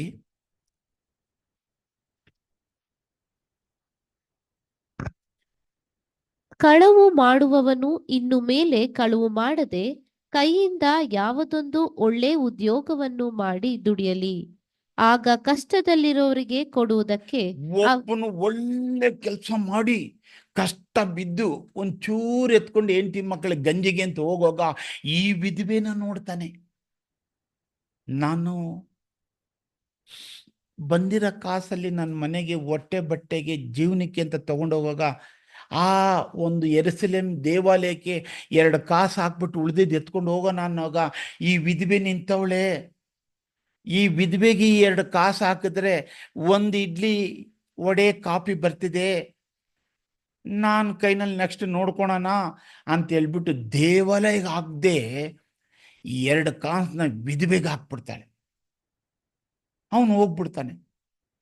ವಿಧವೆ ಇವತ್ತು ಸಾಯಂಕಾಲವರೆಗೂ ನಿಂತ್ಕೊಂಡಿದ್ದೀನಿ, ನನಗೆ ಸಂಪಾದನೆ ಆಗಿರೋದು 2 ಕಾಯಿನ್ಸು, ಇದು ನ್ಯಾಯವಾಗಿ ಭಿಕ್ಷೆ ಬೇಡಿ ನಾನು ಸಂಪಾದನೆ ಮಾಡಿದ್ದು, ನಾನು ಕಳ್ತನ ಮಾಡಿಲ್ಲ, ಸುಳ್ಳು ಹೇಳಿಲ್ಲ, ಚಾಡಿ ಹೇಳಿಲ್ಲ, ಯಾವ ಥರನೂ ದುಡಿಲಿಲ್ಲ, ಇದು ನ್ಯಾಯವಾದ ಕಾಸು ಅಂತ ಹೇಳ್ಬಿಟ್ಟು ಆ 2 ಕಾಸು ಇವತ್ತು ನಾನು ಸತ್ರೂ ಪರವಾಗಿಲ್ಲ, ನಾನು ಜೀವಿಸಿದ್ರೂ ಪರವಾಗಿಲ್ಲ, ಇವತ್ತಿನ ದಿವಸ ನನ್ನ ಕರ್ತವ್ಯ ಆ ಆಲಯ ಕಟ್ಟೋದಕ್ಕೆ ಈ ಕಾಯಿನ್ಸ್ನ ಉಂಡಿ ಪೆಟ್ಟಿಯಲ್ಲಿ ಹಾಕ್ತೀನಿ ಅಂತ ಒಂದು ತೀರ್ಮಾನ ತಗೊಂಡ್ಬಿಡ್ತಾಳೆ.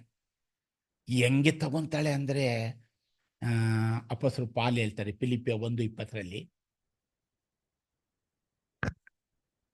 ಹೇಗೆಂದರೆ ನಾನು ಯಾವ ವಿಷಯದಲ್ಲಾದರೂ ನಾಚಿಕೆ ಪಡದೆ ಎಂದಿನಂತೆ ಈಗಲೂ ಸಹ ತುಂಬಾ ಧೈರ್ಯದಿಂದಿರುವುದರಿಂದ ಬದುಕಿದರೂ ಸರಿಯೇ ಸತ್ತರೂ ಸರಿಯೇ ನನ್ನ ದೇಹದ ಮೂಲಕ ಕ್ರಿಸ್ತನಿಗೆ ಮಹಿಮೆಯುಂಟಾಗಬೇಕೆಂದು ನನಗೆ ಬಹಳ ಅಭಿಲಾಷೆಯದೆ. ಈ ಥರ ಸತ್ರು ಸರಿ ಬದುಕಿದ್ರು ಸರಿ ಅಂತ ಆ ವಿದ್ವೆ ಆ 2 ಕಾಯಿನ್ಸ್ ನಡ್ಕೊಂಡು ಒಂದು ತೀರ್ಮಾನ ಮಾಡ್ಕೊಂಡ್ಬಿಟ್ಟು ಒಬ್ಬೊಬ್ಬರು ಒಂದೊಂದು ತೀರ್ಮಾನ ಮಾಡ್ತಾರೆ. ಸುವಾರ್ತೆ ಸಾರಕ್ಕೋದು ಸತ್ರು ಸರಿ ಬದುಕೋದು ಸರಿ, ನನಗೆ ಈ ದುಡ್ಡು ಬೇಡ, ಈ ಕಾಸು ಬೇಡ, ಈ ಪೋಸ್ಟ್ ಬೇಡ ಅಂತ ಅಪೊಸ್ತಲರು ಪೌಲ್ ಎಲ್ಲ ಕಸ ಅಂತ ತಿಳ್ಕೊಂಬಿಟ್ಟು ದೇವರ ಸೇವೆ ಮಾಡಕ್ಕೆ ಹೋಗ್ಬಿಟ್ರು. ರಾಜು ಅವ್ರ ತಾಯಿ ಯಾರ ನೋಡಿದ್ದೀರಾ? ರಾಜು ಅವ್ರ ತಾಯಿನ ನೋಡಿದ್ದೀರಾ? ಅವ್ರ ಅಣ್ಣ ತಮ್ಮ ಕುಟುಂಬ ಅವ್ರ ಬಂಧು ಬಳಗ ಯಾರಿಗಾನ ಗೊತ್ತಾ? ಇವತ್ತಿಗೂ ಅವ್ರಿಗೆ ಜಮೀನು ಶೇರ್ ಬರೋದು ಸುಮಾರು ಎಕರೆ ಇದೆ. ಅವ್ರ ಅಮ್ಮ ಕೋರ್ಟ್ನಲ್ಲಿ ಕೇಸ್ನಲ್ಲಿ ಹೋದಾಗ ಇಷ್ಟು ವರ್ಷ ಯಾಕೆ ಹೋಗ್ಬಿಟ್ಟೆ, ನೀನು ಕ್ರಿಶ್ಚಿಯನ್ ಆಗಿಬಿಟ್ಟೆ, ಅದಕ್ಕೆ ನಾವು ಕೊಡಲ್ಲ, ನೀನು ಕ್ರಿಶ್ಚಿಯನ್ ಆಗಿಲ್ಲ ಅಂದ್ರೆ ಬಂದು ತೊಗೊಂಡು ನೀನು ಶೇರು ಬಿಟ್ಬಿಟ್ಟು ಬಾ, ನಮ್ಮ ದೇವ್ರನ್ನ ಪೂಜಿಸು ಅಂದರು. ಅಂಥದನ್ನ ಬಿಟ್ಬಿಟ್ಟು ಅವ್ರ ಅಮ್ಮ ತ್ಯಾಗ ಮಾಡಿಬಿಟ್ಟು ನ್ಯಾಯವಾಗಿ ಕೊಡಿ ಅಂತ ಕೋರ್ಟ್ಗೆ ಹೋದಾಗ ಕೋರ್ಟ್ನಲ್ಲಿ ಕಾಂಪ್ರಮೈಸೇಷನ್ ಮಾಡಿಸ್ತೀನಮ್ಮ, ನಿನ್ನ ಕಡೆ ಆಗುತ್ತೆ, ಎಲ್ಲ ನ್ಯಾಯವಾದ ಇದೆ ಅಂದಾಗ ರಾಜು ಹತ್ರ ಬಂದು ಕೇಳಿದ್ರು, ಅಪ್ಪ ಮಗನೇ ಹಿಂಗೆ ಆಗೋಗ್ತಿದೆ, ಏನೋ ಬರ್ತಿದೋ, ನಿಮ್ಮ ತಂದೆಯವ್ರ ಆಸ್ತಿನೋ ಅಂದಾಗ, ಇದು ಫಸ್ಟ್ ಆ್ಯಂಡ್ ಲಾಸ್ಟ್, ಇನ್ಮೇಲೆ ಇಂಥ ಮಾತಾಡಂಗಿದ್ರೆ ನನಗೂ ನಿನಗೂ ಸಂಬಂಧನೇ ಬೇಡ. ಒಂದು ಸಲ ಬಿಟ್ಬಿಟ್ಟು ಬಂದಿದ್ದೀನಿ, ನಾನು ತಿರುಗಿ ನೋಡಲ್ಲ, ನನಗಂಥದ್ದು ಬೇಡ, ನಾನು ಹೋಗಿ ಅವ್ರ ದೇವ್ರನ್ನ ಆರಾಧಿಸಲ್ಲ, ಅಂಥದ್ದನ್ನ ನಾನು ಕೇಳಲ್ಲ, ಅಂಥದ್ದು ಮಾಡಲ್ಲ, ನನಗೆ ಬೇಡಮ್ಮ ಅಂತ ಹೇಳ್ಬಿಟ್ಟು ಬಂದ್ಬಿಟ್ಟು ಇವತ್ತು ಇಂಥ ತ್ಯಾಗಗಳು ಮಾಡ್ತಾ ಇದ್ದಾರೆ. ಅಂದರೆ ನಮ್ಮ ಮುಂದೆ ಇಟ್ಟಿರೋ ನಾವು ಕಣ್ಣಾರ ನೋಡಿದ್ರಿ, ಕೇಳಿದ್ರಿ, ನಮ್ಗೆ ಗೊತ್ತ್ರಿ, ಇವತ್ತಿಗೂ ಇಂಥ ಮಕ್ಕಳು ಇಂತಿಂಥ ತ್ಯಾಗ ಮಾಡ್ತಾ ಇದ್ದಾರೆ.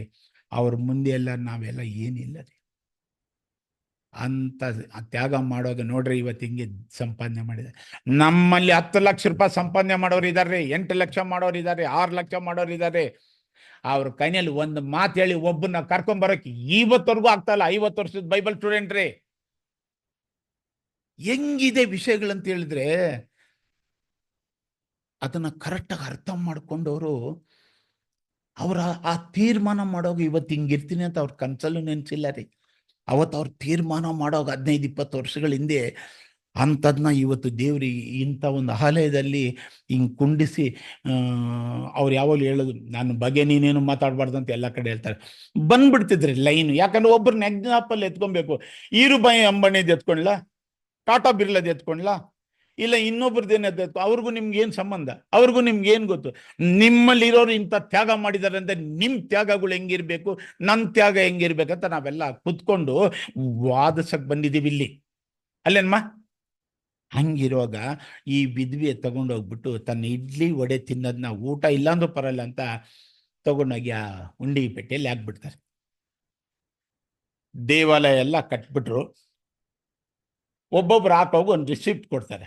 ಆ ರಿಸಿಪ್ಟ್ ಹಿಂಗೆ ಹಾಕ್ಬಿಟ್ಟು ಇನ್ನೊಂದು ಬಾಕ್ಸಲ್ಲಿ ಹಾಕಿ ಹೋಗ್ಬೇಕು. ಲಕ್ಷಾಂತರ ಜನ ಇರುವಾಗ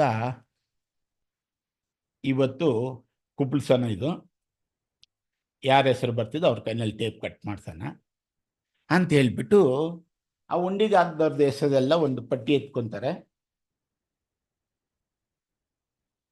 ಅದನ್ನು ಹಿಂಗೆ ಕುಪ್ಪಳಿಸಿ ಹಿಂಗೆ ಹಾಕ್ಬಿಟ್ಟು ಇಷ್ಟೆಲ್ಲ ಲಕ್ಷಾಂತರ ಜನ ಇರೋವಾಗ ಏನೆಲ್ಲ ಹಾಕಿಸ್ತಾರೆ, ಕಲಿಸ್ತಾರೆ, ಹಿಂಗೆ ಉಯ್ತಾರೆ ರಾಶಿ. ಅಲ್ಲಿರೋ ಮಗುನ ನಡೆಯೋಕ್ಕಾಗುತ್ತೆ ಅಂತ ಹೇಳ್ಬಿಟ್ಟು ಅದನ್ನ ನಡ್ಕೊಂಡು ಬಂದು ಒಂದೇ ಒಂದು ಎತ್ಕೊಂಬ ಅಂತಾರೆ. ಒಂದೇ ಒಂದು ಎತ್ಕೊಂಬಂದಿರೋವಾಗ ಕುದುರೆ ಮೇಲೆ, ಒಂಟೆ ಮೇಲೆ, ಕತ್ತೆ ಮೇಲೆ ತಂದಿರೋಂಥ ಚಿನ್ನ ಬೆಳ್ಳಿ ಕಾಸುಗಳನ್ನ ಅದಲ್ಲಿ ಹಾಕ್ದವ್ರು ಬಿಟ್ಬಿಟ್ಟು ಆ ಚೀಟಿಯಲ್ಲಿ ಒಬ್ಬರ ಹೆಸರು ಬಂತು. ಯಾರ ಹೆಸರು ಬಂದಿರ್ಬೋದ್ರೆ? ಹಂಗೆ ಆ ವಿಧವೆ ಹೆಸರು ಬಂದಿದ್ದಾರೆ. ಅಂತ ಹೃದಯದಲ್ಲಿ ಕಳ್ತನ ಮಾಡದೆ, ಸುಳ್ಳು ಹೇಳ್ದೆ, ಚಾಡಿ ಹೇಳ್ದೆ, ಮೋಸ ಅನ್ಯಾಯ ಮಾಡದೆ, ದೇವ್ರಿಗೋಸ್ಕರ ನಮ್ಮ ಹತ್ರ ಏನು ದುಡಿತಾ ಇದ್ದೀವೋ ಅದರಲ್ಲಿ ಸ್ವಲ್ಪ ಆ ದೇವ್ರ ನಾಮ ಮಹಿಮೆ ಪಡೋಕ್ಕೋಸ್ಕರ ಅಂಥ ಸೇವಕನ ಕೈ ಕೊಟ್ಟು ಅವ್ರನ್ನ ಸನ್ಮಾನಿಸಿದ್ರೆ ಅವರು ಬಿಡ್ತಾರಮ್ಮ ನಿಮಗೆ. ನಿಮ್ಮನ್ನು ಖಂಡಿತ ಸನ್ಮಾನಿಸ್ತಾರೆ. ಹೆಂಗೆ ಸನ್ಮಾನಿಸ್ತಾರೆ ಅಂತ ಗೊತ್ತಾ? ಅಂಥದ್ದು ಈಸ್ಕೊಂಡು ಹೋಗಿ ಸೇವೆ ಮಾಡೋರು ಒಂದು ಪ್ರೇಯರ್ ಮಾಡ್ತಾರಂತೆ ಕೊಟ್ಟವ್ರಿಗೆ. ಫಿಲಿಪಿನ್ಸ್ 4ನೇ ಅಧ್ಯಾಯ 19ನೇ ವಚನದಲ್ಲಿ ಹೇಳ್ತಾರೆ ಅಪೊಸ್ತಲ ಪಾಲ್. ಅದೇ ಥರ ಅಂಥದ್ದು ಯಾರೆಲ್ಲ ಮಾಡ್ತಾರೋ ಅವ್ರ ಹೆಸರುಗಳೆಲ್ಲ ಹೇಳ್ಕೊಂಡು ದೇವ್ರ ಹತ್ರ ಮೊಣಕಾಲು ಪ್ರೇಯರ್ ಮಾಡ್ತಾರಮ್ಮ. ಅಂಥ ಪ್ರಾರ್ಥನೆ ನಮ್ಮನ್ನ ಬಿಡುಗಡೆ ಮಾಡ್ತಿದ್ದಮ್ಮ.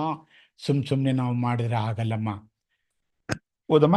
ನನ್ನ ದೇವರು ಕ್ರಿಸ್ತ ಯೇಸುವಿನ ಮೂಲಕ ತನ್ನ ಪ್ರಭಾವದ ಐಶ್ವರ್ಯಕ್ಕೆ ತಕ್ಕ ಹಾಗೆ ನಿಮ್ಮ ಪ್ರತಿಯೊಂದು ಕೊರತೆಯನ್ನು ನೀಗಿಸುವನು.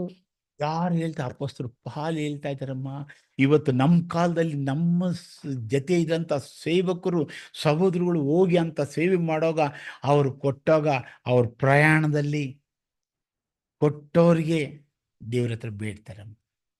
ಅಂಥ ಈಸ್ಕೊಂಡು ದೇವ್ರ ನಾಮ ಮಹಿಮೆ ಪಡೋನು ಅಂಥ ನೀತಿಯನ್ನು ಅನುಸರಿಸ ಮಕ್ಕಳ ಪ್ರಾರ್ಥನೆನ ದೇವ್ರು ಕೇಳ್ತಾರ್ರಿ. ಯೋಹಾನ 9:31 ಹೇಳ್ತಾರೆ,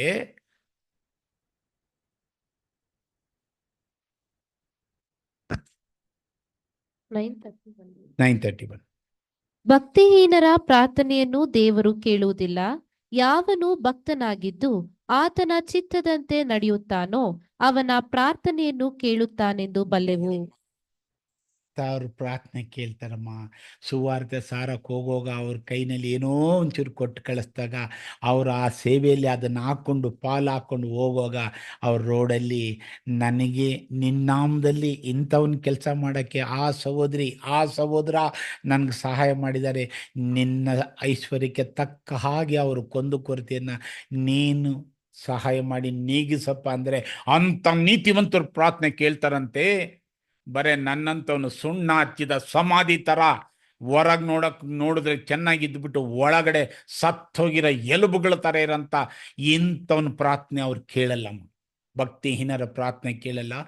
ಭಕ್ತಿ ಇದ್ದು ಆತನ ಚಿತ್ತದಂತೆ ನಡೆಯೋರಿಗೆ ಸ್ವಾಮಿ ಅವ್ರ ಪ್ರಾರ್ಥನೆ ಕೇಳ್ತಾರೆ. ಅಂಥ ಕೆಲಸಗಳು ಮಾಡಿ ಅಂಥ ಆಶೀರ್ವಾದನ ಪಡಿಬೇಕೇ ಹೊರತು ಏನೇನೂ ಅಲ್ಲ. ಆದರೆ ಅಂಥ ಒಂದು ಬಡ ಮಕ್ಕಳು ಅಂಥ ಬಡ ಸ್ಥಿತಿಯಲ್ಲೂ ಕೂಡ ಒಂದು ಆತ್ಮಿಕವಾದ ಜೀವನ ನಡೆಸ್ತಾ ಇಂಥ ಸಹಾಯ ಮಾಡಿದವರಿಗೆ ದೇವ್ರು ಹೇಳ್ತಾರೆ. 1 ಸಾಮುವೇಲ್ 2ನೇ ಅಧ್ಯಾಯ 7ನೇ ವಚನ ಓದಮ್ಮ.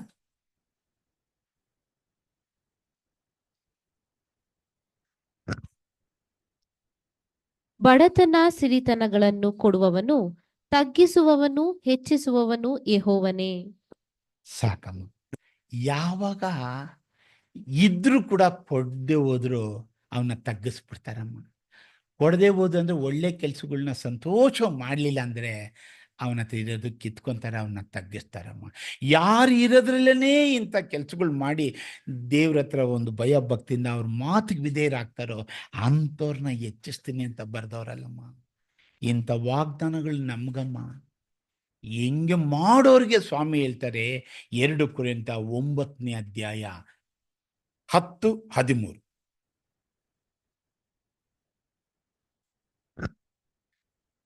ಬಿತ್ತುವವನಿಗೆ ಬೀಜವನ್ನು, ಉಣ್ಣುವವನಿಗೆ ಆಹಾರವನ್ನು ಕೊಡುವಾತನು ನಿಮಗೂ ಬಿತ್ತುವುದಕ್ಕೆ ಬೀಜವನ್ನು ಕೊಟ್ಟು ಹೆಚ್ಚಿಸಿ ನಿಮ್ಮ ಧರ್ಮ ಕಾರ್ಯಗಳಿಂದಾಗುವ ಫಲಗಳನ್ನು ವೃದ್ಧಿಪಡಿಸುವನು. ಏನ್ರಿ ಇದರಲ್ಲಿರೋ ಸೀಕ್ರೆಟ್ಗಳನ್ನ ಧ್ಯಾನ ಮಾಡ್ಬೇಕ್ರಿ. ಆ ಕನ್ಕಾಡನ್ಸಲ್ಲಿ ಹೋಗ್ಬಿಟ್ಟು ಈ ಮಾತನ್ನ ಅರ್ಥ ಏನು ಅಂದರೆ ಒಂದು 25 ವಚನ ಕೊಡ್ತಾರೆ.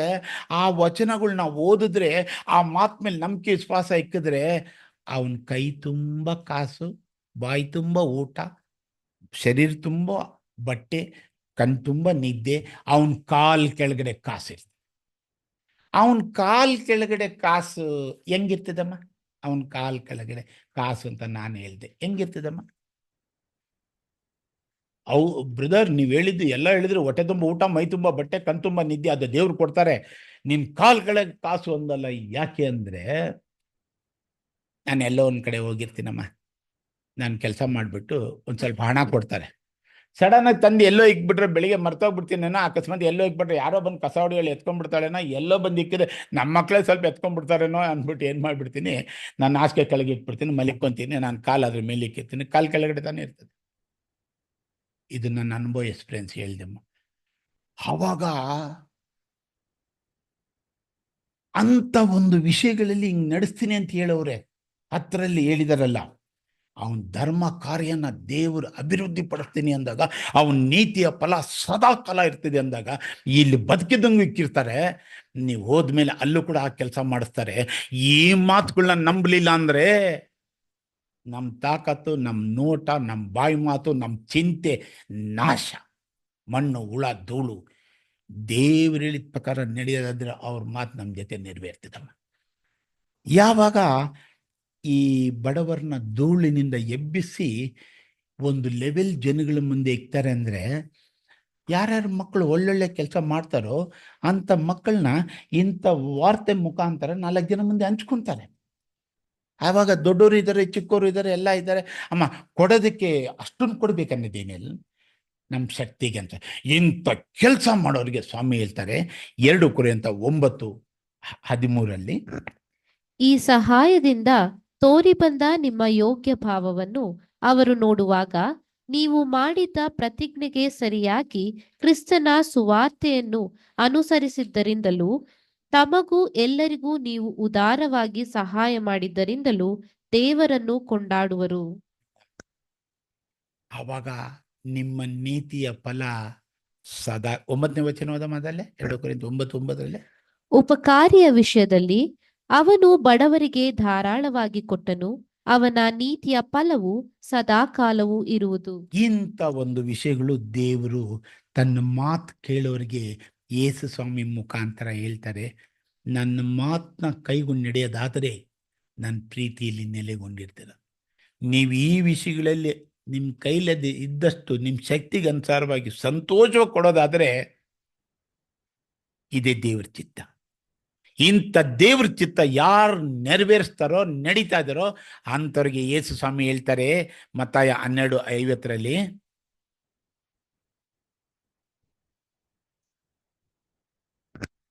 ಪರಲೋಕದಲ್ಲಿರುವ ನನ್ನ ತಂದೆಯ ಚಿತ್ತದಂತೆ ನಡೆಯುವವನೇ ನನಗೆ ತಮ್ಮನೂ ತಂಗಿಯೂ ತಾಯಿಯೂ ಆಗಬೇಕು ಅಂದನು.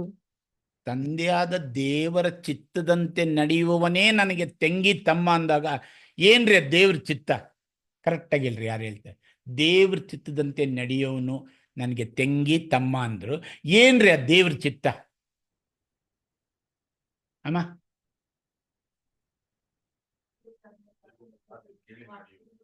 ಅಷ್ಟೇ. ಯೇಸು ಸ್ವಾಮಿ ಇಷ್ಟತ್ತು ವಾಕ್ಯದ ಮುಖಾಂತರ ಏನ್ ನಿಮ್ಗೆ ಹೇಳಿದ್ರು, ಯಾರು ಆ ಥರ ನಡೀತಾರೋ ಅದೇ ದೇವ್ರ ಚಿತ್ತ. ಅಂಥವ್ರೆ ನನ್ನ ತಂಗಿ ತಮ್ಮ ಅಂತ ಹೇಳಿದ್ರು. ಎಲ್ಲರೂ ಅಲ್ಲ ಅಂತ.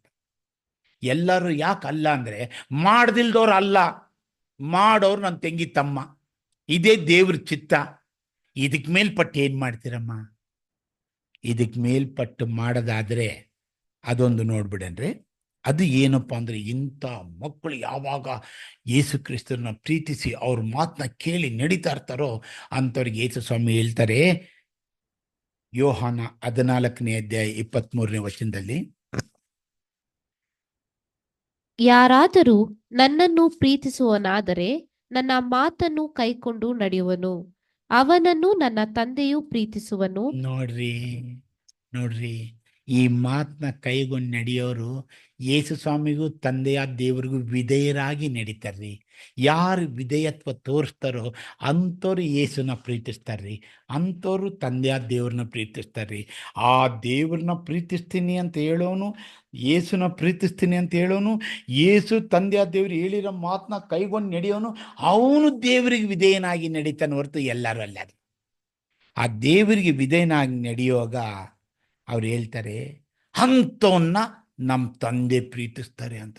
ನಮ್ಮಂಥ ಸಹೋದರ ಸಹೋದರಿಗಳೇ ಇಂಥ ಕೆಲಸ ಮಾಡುವಾಗ ಯೇಸು ನಮ್ಮನ್ನು ಪ್ರೀತಿಸ್ತಾರೆ ಅಂದರೆ, ಯೇಸು ಹೇಳಿರೋ ಮಾತನ್ನ ಕೈಗೊಂಡು ನಾವು ನಮ್ಮ ಸಹೋದರ ಸಹೋದರಿಯರ ಜೊತೆ ಕಷ್ಟ ದುಃಖದಲ್ಲಿ ಪಾಲುಗಾರರಾಗುವಾಗ ತಂದೆ ಅಂಥವ್ರನ್ನ ನೋಡಿ ಪ್ರೀತಿಸ್ತಾರೆ ಅಂದರೆ, ಪ್ರೀತಿ ಕ್ರಿಯೆ ಇಲ್ಲದ ಪ್ರೀತಿ ಸತ್ತಿದ್ದು ಅಂದಾಗ ಅಂಥ ಪ್ರೀತಿ ಮಾಡೋ ಮಕ್ಕಳಿಗೆ ದೇವರು ಪ್ರೀತಿಸಿದ್ರೆ ಏನು ಕಮ್ಮಿ ಇರ್ತೈತೆ?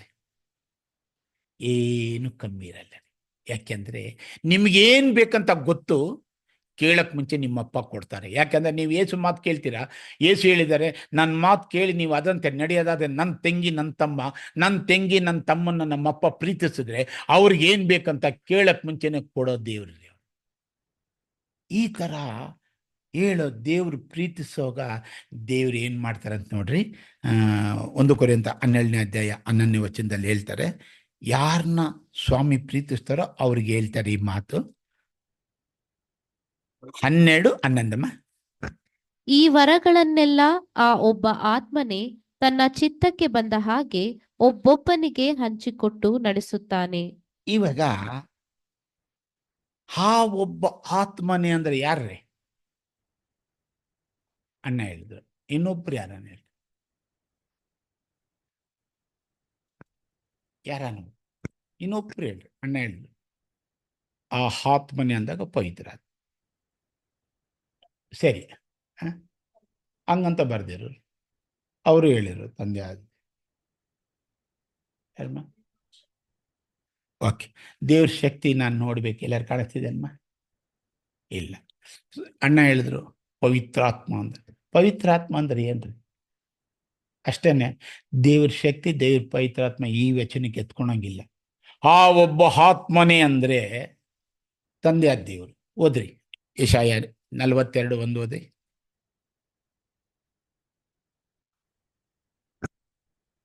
ಇಗೋ ನನ್ನ ಸೇವಕನು, ಇವನಿಗೆ ನಾನೇ ಆಧಾರ, ಇವನು ನನಗೆ ಇಷ್ಟನು, ನನ್ನ ಪ್ರಾಣಪ್ರಿಯನು, ಇವನಲ್ಲಿ ನನ್ನ ಆತ್ಮನನ್ನು ಇರಿಸಿದ್ದೇನೆ. ಕರೆಕ್ಟಾ?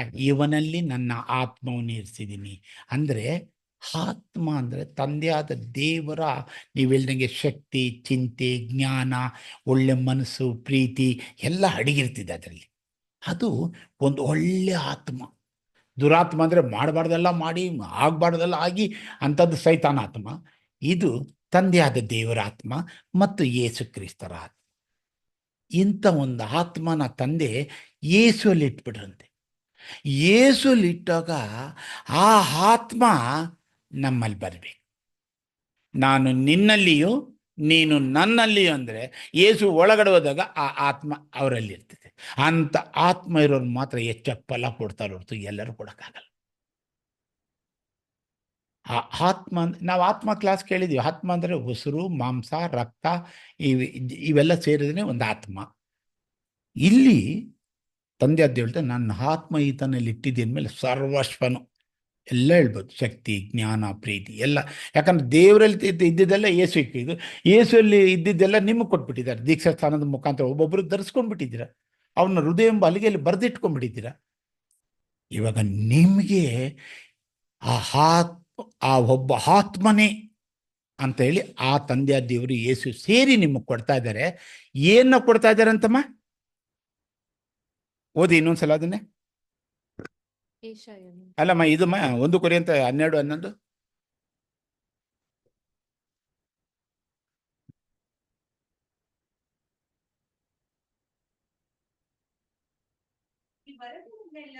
ಒಬ್ಬ ಆತ್ಮನೇ ತನ್ನ ಚಿತ್ತಕ್ಕೆ ಬಂದ ಹಾಗೆ ಒಬ್ಬೊಬ್ಬನಿಗೆ ಹಂಚಿಕೊಟ್ಟು ನಡೆಸುತ್ತಾನೆ.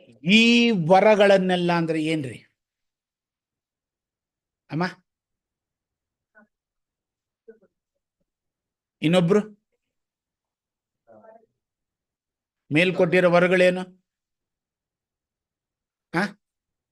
ಅಂಥದ್ದು ಯಾವ್ದು ಇವಾಗ ನಮ್ಮ ಕೈನಲ್ಲಿ ಅಂತ ಪವರ್ ಕೊಟ್ಟಿಲ್ಲ. ವರಗಳಂದ್ರೆ ನೀನಿಂಥದ್ದು ಬಿಟ್ಬಿಡು, ಇಂಥ ಕೆಲಸ ಮಾಡಿಸ್ತೀನಿ ಅಂತ ವರ. ಆಮೇಲೆ ಸುವಾರ್ತೆ ಸಾರದ್ದು, ಸಭಾ ಸೇವೆ ಮಾಡೋದು, ಅತಿಥಿ ಸತ್ಕಾರ ಮಾಡೋದು, ದೇವಜನರ ಕಷ್ಟದಲ್ಲಿ ಪಾಲುಗಾರರಾಗೋದು. ಇಂಥ ವರಗಳನ್ನೆಲ್ಲ ಆ ಒಬ್ಬ ಆತ್ಮನೇ ತನ್ನ ಚಿತ್ತ ಬಂದ ಹಾಗೆ. ತನ್ನ ಚಿತ್ತ ಬಂದ ಹಾಗೆ ಅಂದ್ರೆ ಏನಮ್ಮ?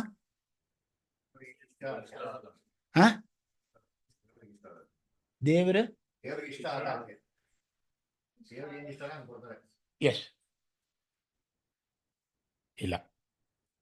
ಈ ವರಗಳನ್ನೆಲ್ಲ ಅಂದಾಗ ದೇವ್ರಿಗೆ ಏನು ಇಷ್ಟ ಇದೆ ಅದು ಕೊಡ್ತಾರೆ.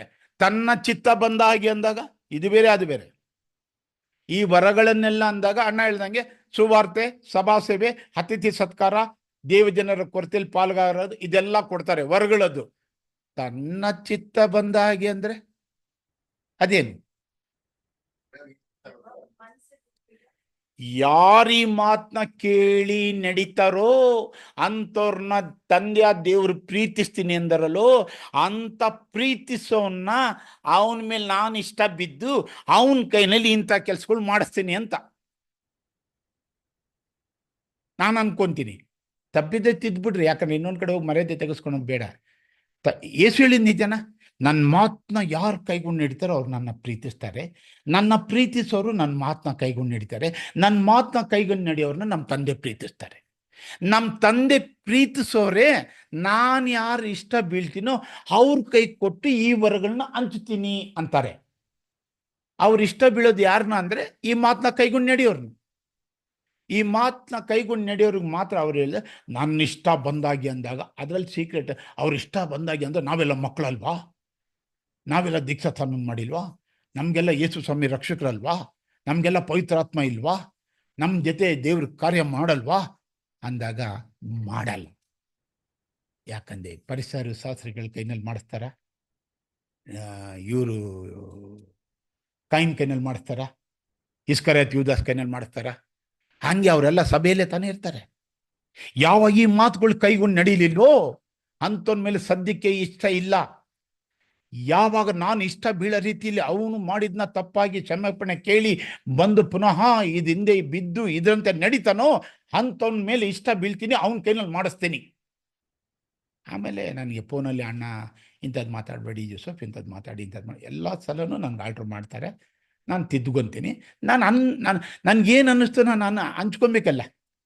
ಯಾಕಂದರೆ ನನಗೆ ತುಂಬ ಬುಕ್ಕುಗಳೆಲ್ಲ ಬರೋಲ್ಲ ಓದೋಕ್ಕೆ. ನಾನು 4ನೇ ಕ್ಲಾಸ್ ಓದಿದ್ರಿಂದ ಹಲವಾರು ರೆಫರೆನ್ಸು, ರೀಫಿಂಟು, ಕನ್ಕಾರ್ಡೆನ್ಸು, ವಾಲ್ಯೂಮ್ಸು ಏನೇನೋ ಓದೋಕ್ಕೆ ಬರಲ್ಲ ಅಂತ ಇಂಥದ್ರಲ್ಲಿ ಪುಟ್ ನೋಟಲ್ಲಿ ನೋಡ್ಕೊಂಡು ಮಾಡಿದಾಗ ನಾನು ಧೈರ್ಯವಾಗಿ ನಿಮ್ಮ ಹತ್ರ ಹಂಚ್ಕೊಬೇಕು.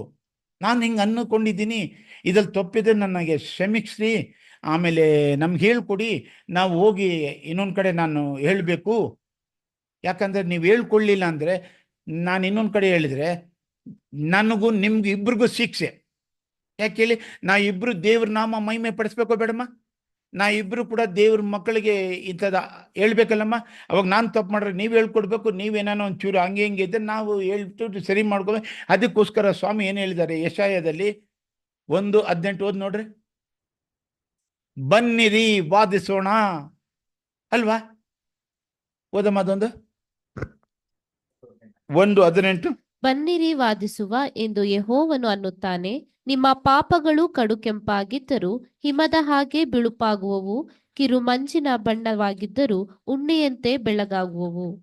ಇವಾಗ ನಾನೇನ ಇಲ್ಲಿ ಹೇಳ್ದೆ ಅಂದರೆ ಪಾಪ ಮಾಡ್ದಂಗಲ್ಲೇನ್ಮ, ದೇವ್ರ ನಮ್ಮನ್ನ ದೂಷಣೆ ಮಾಡ್ದಂಗಲ್ಲೇನ್ಮ, ನನ್ನ ಮೇಲೆ ಬರೋಂಥ ಕೋಪ, ದ್ವೇಷ ಅಂತ ಒಂದು ಕೆಟ್ಟೋಗೋದಕ್ಕೆ ನೀವು ಒಂದು ಸಲ ಅದನ್ನು ಮಾತನ್ನ ಕಂಡು ಹಿಡಿದ್ಬಿಟ್ಟು ನನ್ನ ತಿದ್ದಿಸಿದ್ರೆ ನೀವು 1000 ವರ್ಷ ಯೇಸು ಕ್ರಿಸ್ತರ ಸಿಂಹಾಸನದಲ್ಲಿ ಕುತ್ಕೊಂಡು ಇಡೀ ಲೋಕನೇ ತಿದ್ದೋರು ನೀವು ಇವತ್ತು ನಮ್ಮನ್ನ ತಿದ್ದಬೇಕಲ್ಲಮ್ಮ.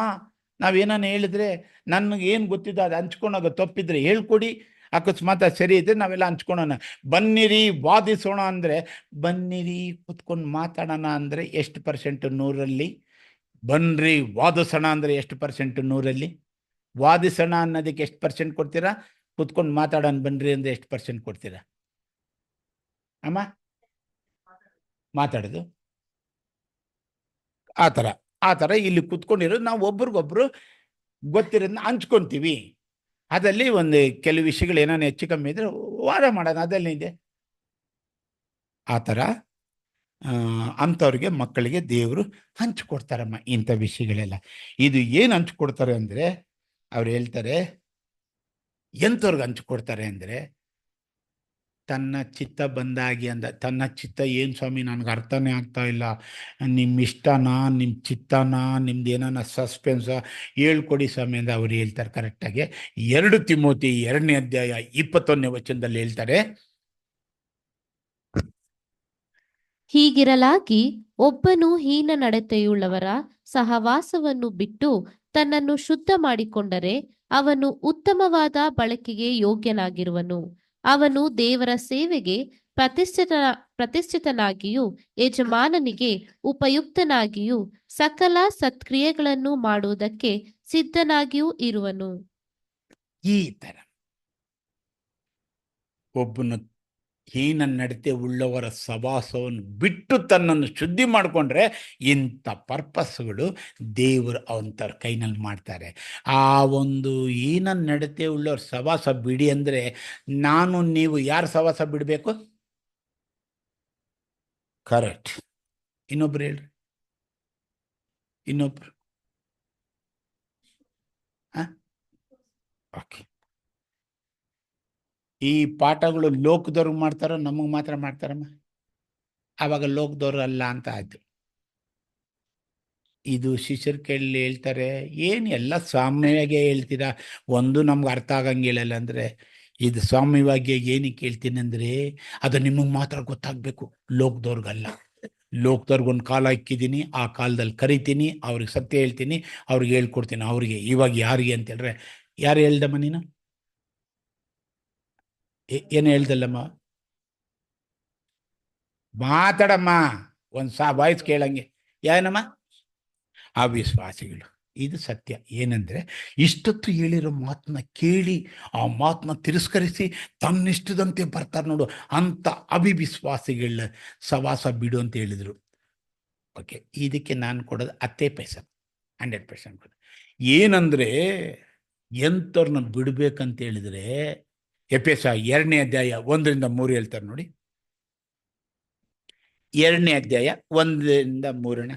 ಆತನು ಅಪರಾಧಗಳ ಮತ್ತು ಪಾಪಗಳ ದೆಸೆಯಿಂದ ಸತ್ತವರಾಗಿದ್ದ ನಿಮ್ಮನ್ನು ಸಹ ಸತ್ತವರಾಗಿದ್ದ ನಿಮ್ಮನ್ನು ಅಂದಾಗ ಯಾರಮ್ಮ ಅವರು? ನಾವು. ನಿಮ್ಮನ್ನೂ ಸಹ ಬದುಕಿಸಿದನು. ಹ್ಮ್. ನೀವು ಪೂರ್ವದಲ್ಲಿ ಅಪರಾಧಗಳನ್ನು ಪಾಪಗಳನ್ನು ಮಾಡೋರಾಗಿದ್ದು ಇಹಲೋಕಾಚಾರಕ್ಕೆ ಅನುಸಾರವಾಗಿ ನಡೆದುಕೊಂಡಿರಿ. ವಾಯುಮಂಡಲದಲ್ಲಿ ಅಧಿಕಾರ ನಡೆಸುವ ಅಧಿಪತಿಗೆ, ಅಂದರೆ ನಂಬಲೊಲ್ಲದವರನ್ನು ಅವಿಧೇಯತೆಗೆ ಈಗ ಪ್ರೇರೇಪಿಸುವ ಆತ್ಮನಿಗೆ ಅನುಸಾರವಾಗಿ ನಡೆದುಕೊಂಡಿರಿ. 3 ಉದ್ದಮ್ಮ. ನಾವೆಲ್ಲರೂ ಪೂರ್ವದಲ್ಲಿ ಅವಿಧೇಯರಾಗಿದ್ದು ಶರೀರ ಭಾವದ ಆಶೆಗಳಿಗೆ ಅಧೀನರಾಗಿ ಶರೀರಕ್ಕೂ ಮನಸ್ಸಿಗೂ ಸಂಬಂಧಪಟ್ಟ ಇಚ್ಛೆಗಳನ್ನು ನೆರವೇರಿಸುತ್ತಾ ನಡೆದು ಮಿಕ್ಕಾದವರಂತೆ ಸ್ವಭಾವ ಸಿದ್ಧವಾಗಿ ದೇವರ ಕೋಪಕ್ಕೆ ಗುರಿಯಾಗಿದ್ದೆವು. ಅದು ನಮ್ಮ ಹಳೆ ಸೃಷ್ಟಿ. ಅಂಥವ್ರ ಸವಾಸ ನೀನು ಹೊಸ ಸೃಷ್ಟಿಯಾಗಿದ್ಯಾ, ದೇವರಿಗೋಸ್ಕರ ಜೀವಿಸ್ತಾ ಇದೆಯಾ, ದೇವ್ರ ಮಗಳಾಗಬೇಕಂತ ಇದೆಯಾ, ಅಂಥ ಒಂದು ಆಶೀರ್ವಾದ ಪಡೆದ ಮೇಲೆ ಅಮರತ್ವ ಪಡೆದು ಯೇಸು ಪಕ್ಕದಲ್ಲಿ ಸಿಂಹಾಸನದಲ್ಲಿ ಕುತ್ಕೊಂಡು ನೀನು ದೇವ್ರ ಮಗಳು, ದೇವರಾಗೋಳಿಗೆ ನಿನ್ನ ಹಳೆ ಕ್ಯಾರೆಕ್ಟರ್ ನಿನ್ನಲ್ಲಿ ಇದೆಯಲ್ಲ ಅಂತ ಹೀನ ನಡತೆ ಉಳ್ಳವರ ಸವಾಸ ಬಿಟ್ಬಿಡ್ಬೇಕು ನೀನು. ಹೀನ ನಡತೆ ಉಳ್ಳವರ ಸವಾಸ ಅಂದರೆ, ಹೀನ ನಡತೆ ಉಳ್ಳವರು ಅಂದರೆ ಎಷ್ಟು ಜನ? ಒಂದಕ್ಕಿಂತ ಜಾಸ್ತಿ. ಅದು ಯಾರು ಅಂದರೆ ಸೈತಾನು, ಈ ಲೋಕದ ಅಧಿಪತಿ. ನಾವು ದೇವ್ರ ಮಕ್ಕಳಾಗಬಾರ್ದು, ಅವನ ತಲೆ ಜಜ್ಜಬಾರ್ದು ಅಂದ್ಬಿಟ್ಟು ಅವನು ನಮ್ಮನ್ನ ಪಾಪದಲ್ಲಿ ಶಿಕ್ಷಿ ಪಾಪದಲ್ಲಿ ನಡೆಸ್ತಾ ಇದ್ನಲ್ಲ, ಅವನು ನೀನು ಹಳೆ ಸೃಷ್ಟಿಯಾಗಿತ್ತಲ್ಲ ಅಂಥದ್ದು ನಿನ್ನಲ್ಲಿ ಇದೆಯಲ್ಲ, ಅಂಥ ಹೀನ ನಡತೆನ ನೀನು ಬಿಟ್ಟರೆ ನಿನ್ನನ್ನು ಇಷ್ಟು ಪರ್ಪಸ್ ಯೂಸ್ ಮಾಡ್ತೀನಿ ನಾನು, ಇಷ್ಟು ಪರ್ಪಸ್ ಯೂಸ್ ಮಾಡ್ತೀನಿ ಅಂತಾರೆ. ಯಾಕೆ ಮಾಡ್ತಾ ಇಲ್ಲ ಅಂದರೆ ನಾವು ಬಿಡ್ತಾ ಇಲ್ಲಮ್ಮ. ಬಿಟ್ರಂದ್ರೆ ಈ ಮಾತು ನಮಗೆ ಅವ್ರು ಏನು ಹೇಳಕ್ಕೆ ಹೋಗಲ್ಲ, ನೆರವೇರ್ತಾನೆ ಇರ್ತದೆ. ಇದು ಅಂಥ ಮಕ್ಕಳು ಯಾರು ರುಚಿ ನೋಡಿರ್ತಾರೆ ಅವ್ರಿಗೆ ಗೊತ್ತಿಲ್ಲ, ಯಾರಿಗೂ ಗೊತ್ತಾಗಲ್ಲ.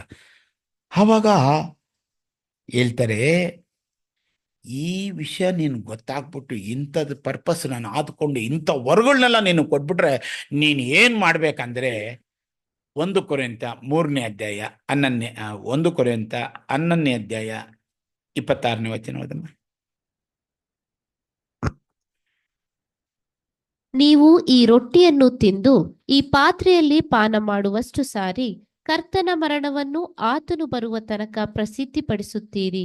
ನೋಡಮ್ಮ, ಯಾವಾಗಿಂತ ವರ ಪಡೆದಿರ್ತಾರೋ ಫಸ್ಟ್ ಅವ್ರು ಮಾಡೋ ಕೆಲಸ ಏನು ಗೊತ್ತಾ? ದೇವ್ರ ನಾಮ ಮಹಿಮೆ ಪಡೋಕ್ಕೋಸ್ಕರ ತನ್ನನ್ನೇ ತೊರೆದು ತನ್ನ ಕುಟುಂಬನ ಬಗ್ಗೆ ಹೆಚ್ಚಾಗಿ ಮುಖ್ಯತ್ವ ಕೊಡದೆ ದೇವ್ರ ಸೇವೆಗೆ ಹೋಗ್ತಾರಲ್ಲ, ಅಂಥ ಮಕ್ಕಳ ಕೆಲಸ ಒಬ್ಬೊಬ್ಬರು ಮಾಡೋಕ್ಕೆ ಸಾಧ್ಯ ಇದೆ. ಅಂಥ ಕೆಲಸ ಮಾಡಬೇಕು. ಅದಕ್ಕೇನೆ ದೇವ್ರು ಹೇಳಿರೋದು, ನೀವು ಈ ರೊಟ್ಟಿನ ತಿಂದು ಈ ದ್ರಾಕ್ಷಿ ರಸನ ಕುಡಿದು ನಾನು ಬರೋವರೆಗೂ ನಿಮ್ಗೆ ಏನು ಹೇಳಿಕೊಟ್ಟು ಯಾವ ಆಶೀರ್ವಾದ ಇಟ್ಟು ನೀವು ಹೆಂಗೆ ನಡೆದು ಅಲ್ಲಿ ಬಂದು ಸೇರ್ಬೇಕಂತ ನಿಮ್ಗೆ ಹೇಳಿದ್ದೀನೋ, ನೀವು ಗೊತ್ತಿಲ್ಲದವ್ರಿಗೆ ಹೇಳಿ ಅವ್ರನ್ನ ಕರೆದು ಕುಂಡಿಸ್ಕೊಂಡು ಅವ್ರನ್ನ ನನ್ನ ಮಕ್ಕಳಾಗ ಅನುಸರಿಸ್ಬೇಕೆ ನೀವು ಪಡಂಥ ಸೇವೆಗೆ ನಾನು ನಿಮ್ಗೆ ಅನುಮತಿಸ್ತೀನಿ, ನಾನು ನಿಮ್ಮ ಜೊತೆಯಲ್ಲಿರ್ತೀನಿ, ನಾನು ನಿಮ್ಗೆ ಆ ಕೆಲಸ ಮಾಡಿಸ್ತೀನಿ ಅಂದಾಗ ನೀವು ಆ ಕೆಲಸ ಮಾಡಿದ್ರೆ ಅವ್ರು ನಿಮ್ಮ ಕೈನಲ್ಲಿ ಆ ಕೆಲಸ ಮಾಡಿಸ್ತಾರೆ. ನೀವು ಯಾವಾಗ ಅವ್ರ ಕೆಲಸ ಮಾಡಲ್ಲೋ ನಿಮ್ಮ ಕೈನಲ್ಲಿ ಆ ಕೆಲಸ ಮಾಡ್ಸಕ್ಕಾಗ್ತಾರೆ. ಯಾಕೆ ನಮ್ಮ ಕೈನಲ್ಲಿ ಆಗ್ತಾ ಇಲ್ಲ ಅಂತ ಹೇಳಿದ್ರೆ, ನನ್ನ ಮನೆಯವ್ರಿಗೆ ಒಂದು ಸಲ ಕೇಳಿದೆ. ಅವ್ರು ಹೇಳಿದ್ರು, ಓಹೋ ದೇವ್ರು ಕೊಡದೆ ನಾವು ಕರೆದ್ರೆ ಬಂದ್ಬಿಡ್ತಾರೆ, ದೇವ್ರು ಕರೀದೆ ನಾವು ಕರೆದೆ ಬಂದ್ಬಿಡ್ತಾರೆ ಅಂದೆ. ದೇವರೇ ಹೇಳೋರೆ, ನೀನು ನಾನು ಹೇಳ್ದಂಗೆ ನಡೆಯಿದ್ರೆ ನಿನಗೆ ದೊಡ್ಡವ್ರ ಜೊತೆ ಪಾಲು ಕೊಡ್ತೀನಿ ಅಂದರೆ, ನೋಡಿದವರೆಲ್ಲ ಈ ಮಗಳು ಇಷ್ಟೊಂದು ಜನ ಸಂಪಾದನೆ ಮಾಡಿ ತಂದವಳೆ, ಇಂಥ ಫಲಗಳು ಕೊಡೋದಕ್ಕೆ ಅದನ್ನು ಶಕ್ತಿ, ಜ್ಞಾನ, ಧೈರ್ಯ, ಬುದ್ಧಿ, ವಿವೇಕ ಎಲ್ಲ ನಾನು ಕೊಟ್ಟಿದ್ದೀನಿ. ಅದನ್ನು ಮತ್ತೊಬ್ಬರ ಮೇಲೆ ಪ್ರಯೋಗ ಮಾಡಿ ಅವ್ರಿಗೆ ಹೇಳಿ ಅದ ಪ್ರೀತಿಯಿಂದ ಕರೆ ತಂದು ಇಲ್ಲಿ ಕೊಂಡುತ್ತಾರೆ. ಅದೇ ಅಲ್ವ ನಾವು ಕೊಡೋ ಫಲಗಳು, ಅದೇ ಅಲ್ವ ನಾವು ಮಾಡೋ ಒಳ್ಳೆ ಕೆಲಸಗಳು. ದೇವ್ರು ಕೊಡಬೇಕು, ದೇವ್ರು ಕೊಡಬೇಕು, ದೇವ್ರು ಕರೀದೆ. ನಿಜವಾಗ್ಲ್ರಿ, ಪ್ರಮಾಣ ಮಾಡಿ ಹೇಳ್ರಿ, ನಿಮ್ಮನ್ನ ದೇವ್ರು ಕರೆದ್ರ? ಯಾರ ಮಾತಾಡ್ರಿ? ಈ ದೇವ್ರು ಕರೆದ್ರು, ಯಾವಾಗ ಕರೆದ್ರು, ಹೆಂಗ್ ಕರೆದ್ರು ಹೇಳ್ತೀರಾ?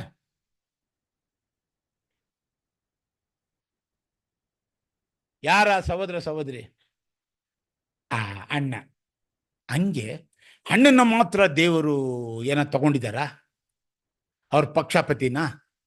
ನಿಮ್ಮ ಕೈನಲ್ಲಿ ಮಾಡ್ಸಲ್ಲಮ್ಮ, ನಿಮ್ಮ ಕೈನಲ್ಲಿ ಮಾಡ್ಸಲ್ವಾ? ಮಾಡಿಸ್ತಾರಮ್ಮ. ನಾವು ಆ ರೀತಿ ನಮ್ಮನ್ನು ತೊರೆದು ಅವ್ರಿಗೋಸ್ಕರ ಜೀವಿಸ್ತೀನಿ ಅಂದಾಗ ಅವ್ರು ನಿಮ್ಮ ಕೈ ಕೊಡ್ತಾರೆ. ನೋಡಿ ಬೇಕಾರೆ ಯೋಹಾನ 17ನೇ ಅಧ್ಯಾಯ 3ನೇ ವಚನ 4ನೇ ವಚನ ಇರಬೇಕು. ಒಬ್ಬನೇ ಸತ್ಯದೇವರಾಗಿರುವ ನಿನ್ನನ್ನು ನೀನು ಕಳುಹಿಸಿಕೊಟ್ಟ ಏಸುಕ್ರಿಸ್ತನನ್ನು ತಿಳಿಯುವುದೇ ನಿತ್ಯ ಜೀವವು. ಮಾಡಬೇಕೆಂದು ನೀನು ನನಗೆ ಕೊಟ್ಟ ಕೆಲಸವನ್ನು ನಾನು ನೆರವೇರಿಸಿ ನಿನ್ನನ್ನು ಭೂಲೋಕದಲ್ಲಿ ಮಹಿಮೆ ಪಡಿಸಿದೆನು. ಈಗ ತಂದೆಯೇ, ನೀನು ನಿನ್ನ ಬಳಿಯಲ್ಲಿ ನನ್ನನ್ನು ಮಹಿಮೆ ಪಡಿಸು. ಲೋಕ ಉಂಟಾಗುವುದಕ್ಕಿಂತ ಮುಂಚೆ ನಿನ್ನ ಬಳಿಯಲ್ಲಿ ನನಗಿದ್ದ ಮಹಿಮೆಯಿಂದಲೇ ನನ್ನನ್ನು ಮಹಿಮೆ ಪಡಿಸು. ಹಂಗೆ ಯೇಸುನ ಆ ಕೆಲಸಕ್ಕೆ ಇಟ್ಕೊಂಡ್ಬಿಟ್ಮೇಲೆ ಏನು ಹೇಳಿದ್ರು? ಈತನು ನನ್ನ ಪ್ರಿಯನಾದ ಮಗನು, ಈತನನ್ನು ನಾನು ಮೆಚ್ಚಿದ್ದೀನಿ, ಈತನ ಮಾತು ನೀವು ಕೇಳ್ರಿ ಅಂತ ಹೇಳಿದ್ರು. ಯೇಸು ಬಂದ್ಬಿಟ್ಟು 12 ಜನ ಶಿಷ್ಯರಿಗೆ ಹೇಳಿದ್ರು. 12 ಜನ ಶಿಷ್ಯರು ಕೇಳಿಸ್ಕೊಂಡು ಅಲ್ಲೇ ಸುಮ್ಮನೆ ಆಗ್ಬಿಟ್ರ? ಇವತ್ತು ಇಲ್ಲಿವರೆಗೂ ಬಂದಿದೆ, ನಾಳೆ ಎಲ್ಲೂರಿಗೂ ಹೋಗುತ್ತೆ ಗೊತ್ತಿಲ್ಲ. ನಮ್ಮ ಕೈನಲ್ಲಿ ಕೊಟ್ಟಿದ್ದಾರೆ, ನಾವು ಯೂಸ್ ಮಾಡಬೇಕು. ದೇವ್ರು ಕರೀದೆ, ಅವ್ರು ಕಳಿಸ್ದೆ, ಅವ್ರು ಕೊಡದೆ ಎಲ್ಲ ತಪ್ಪಲ್ಲೇನ್ಮಾ? ಅವ್ರು ಹೆಂಗೆ ಯೇಸುನ ಲೈಕ್ ಮಾಡಿ ಹೋಗಪ್ಪ ಇಂಥ ಕೆಲಸ ಮಾಡು, ನನ್ನ ನಿಮಿತ್ತ ನಿನಗೆ ಬರೋದೆಲ್ಲ ಅನುಭವಿಸು ಅಂದರು. ಅದೇ ಥರ 12 ಅಪೊಸ್ತಲರಾದರು. ಇವತ್ತಿನ ಕಾಲಕ್ಕೆ ಈ ಮಕ್ಕಳು ಈ ಥರ ಕೆಲಸಗಳು ಮಾಡ್ತಾ ಇರೋವಾಗ ಆ ಮಕ್ಕಳ ಥರನೇ ನಾವು ಕೇಳಿ ನಡೆದು ನಾವು ಕೂಡ ಮಾಡೋರಾದಿಗೆ ತಗೊಂಡು ಮಂದಿ ಇಲ್ಲಿ ಫಲಗಳು ಇಕ್ರಿ ಅಂತ ಹೇಳಿದ್ಮೇಲೆ ನಾವು ಆ ಕೆಲಸಗಳು ಮಾಡ್ತಾ ಇದ್ದೀವಾ? ಮಾಡದೇ ಇದ್ದರೆ ದೇವ್ರ ಮನಸ್ಸಿಗೆ ನೋವುತ್ತೆ. ಅದಕ್ಕೆ ಅವ್ರು ಹೇಳ್ತಾರೆ, ಈ ರೊಟ್ಟಿನಲ್ಲಿ ಕೈ ಹಾಕಿ ಈ ದ್ರಾಕ್ಷಿ ರಸಲ್ಲಿ ಕುಡಿದ ಮೇಲೆ ನಾನು ಬರೋವರೆಗೂ ನಾನು ನಿಮ್ಗೆ ಏನು ಮಾಡಿದ್ದೀನೋ ಅದನ್ನೆಲ್ಲ ನೀವು ಸಂತೋಷವಾಗಿ ಅನುಭವಿಸಿ ಅಲ್ಲಿ ಬರೋಕ್ಕೆ ಮುಂಚೆ ನೀವು ಯಾರನ್ನ ಕರ್ಕೊಂಬಂದು ಇಲ್ಲಿ ಕುಂಡಿಸ್ಬಿಟ್ಟು ಅವನಿಲ್ಲಿ ಸರಿಯಾಗಿ ನಿಲ್ಲಬೇಕು, ನಿಮ್ಮ ಊಟ ಮುಗಿಸ್ರಿ ಅಂತ ನಿಮ್ಮನ್ನು ಕರೆದಿರೋದೇ ಅದಕ್ಕೋಸ್ಕರ, ಆದುಕೊಂಡಿರೋದೇ ಅದಕ್ಕೋಸ್ಕರ, ತೋರಿಸಿರೋದೇ ಆ ಮಾದರಿ. ನೀವು ಆ ಕೆಲಸ ಮಾಡ್ತಾ ಇದ್ದೀವಿ ಇಲ್ಲ ಅಂತ ಒಬ್ಬೊಬ್ಬರು ನೋಡ್ಕೊಳಲ್ರಿ. ಯಾವಾಗ ಈ ಮಾತನ್ನ ನಾವೇನನ್ನ ತಿರಸ್ಕರಿಸಿ ನಮ್ಮ ಇಷ್ಟ ಬಂದಂಗೆ ನಡೆದ್ರೆ ಆ ರೊಟ್ಟಿಲೂ ಕೈ ಹಾಕೋಗ ಸ್ವಾಮಿ ಹೇಳ್ತಾರೆ 1 ಕೊರಿಂಥ 11ನೇ ಅಧ್ಯಾಯ 27ರಿಂದ 30.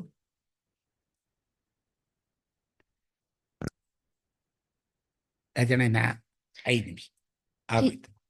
ಹೀಗಿರುವುದರಿಂದ ಯಾವನಾದರೂ ಅಯೋಗ್ಯವಾಗಿ ಕರ್ತನ ರೊಟ್ಟಿಯನ್ನು ತಿಂದರೆ ಇಲ್ಲವೇ ಆತನ ಪಾತ್ರೆಯಲ್ಲಿ ಪಾನ ಮಾಡಿದರೆ ಅವನು ಕರ್ತನ ದೇಹಕ್ಕೂ ರಕ್ತಕ್ಕೂ ದ್ರೋಹ ಮಾಡಿದವನಾಗಿರುವನು. ಪ್ರತಿ ಮನುಷ್ಯನು ತನ್ನನ್ನು ಪರೀಕ್ಷಿಸಿಕೊಂಡವನಾಗಿ ಆ ರೊಟ್ಟಿಯಲ್ಲಿ ತಕ್ಕೊಂಡು ತಿನ್ನಲಿ, ಆ ಪಾತ್ರೆಯಲ್ಲಿ ಕುಡಿಯಲಿ. ಯಾಕಂದರೆ ಕರ್ತನ ದೇಹವೆಂದು ವಿವೇಚಿಸದೆ ತಿಂದು ಕುಡಿಯುವವನು ಹಾಗೆ ತಿಂದು ಕುಡಿಯೋದರಿಂದ ನ್ಯಾಯ ತೀರ್ಪಿಗೊಳಗಾಗುವನು. 30 ಈ ಕಾರಣದಿಂದಲೇ ನಿಮ್ಮಲ್ಲಿ ಬಹುಮಂದಿ ಬಲಹೀನರು, ರೋಗಿಗಳು ಆಗಿದ್ದಾರೆ ಮತ್ತು ಅನೇಕರು ಸಾಯುತ್ತಾರೆ. ಹೋಗಿ ಆ ರೊಟ್ಟಿನಲ್ಲಿ ಕೈ ಹಾಕಿ ಆ ದ್ರಾಕ್ಷಿ ರಸ ಕುಡಿದ್ಮೇಲೆ ಈ ಕೆಲಸ ಮಾಡಲಿಲ್ಲ ಅಂದರೆ ಈ ಮಾತು ನಮ್ಮ ಜೊತೆ ನೆರವೇರ್ತಿದಮ್ಮ. ಯಾಕೆಂದರೆ ಸ್ವಾಮಿ ಹೇಳ್ತಾರೆ ಯೆಶಾಯ 55:11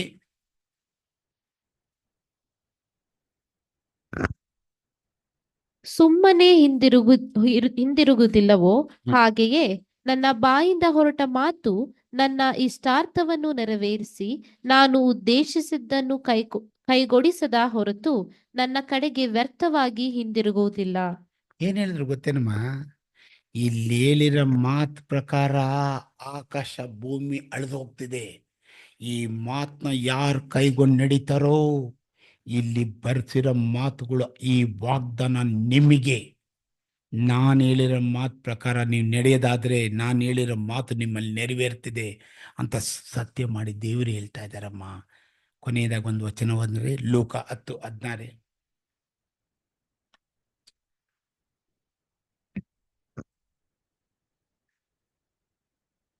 ನಿಮ್ಮ ಮಾತನ್ನು ಕೇಳುವವನು ನನ್ನ ಮಾತನ್ನು ಕೇಳುವವನಾಗಿದ್ದಾನೆ.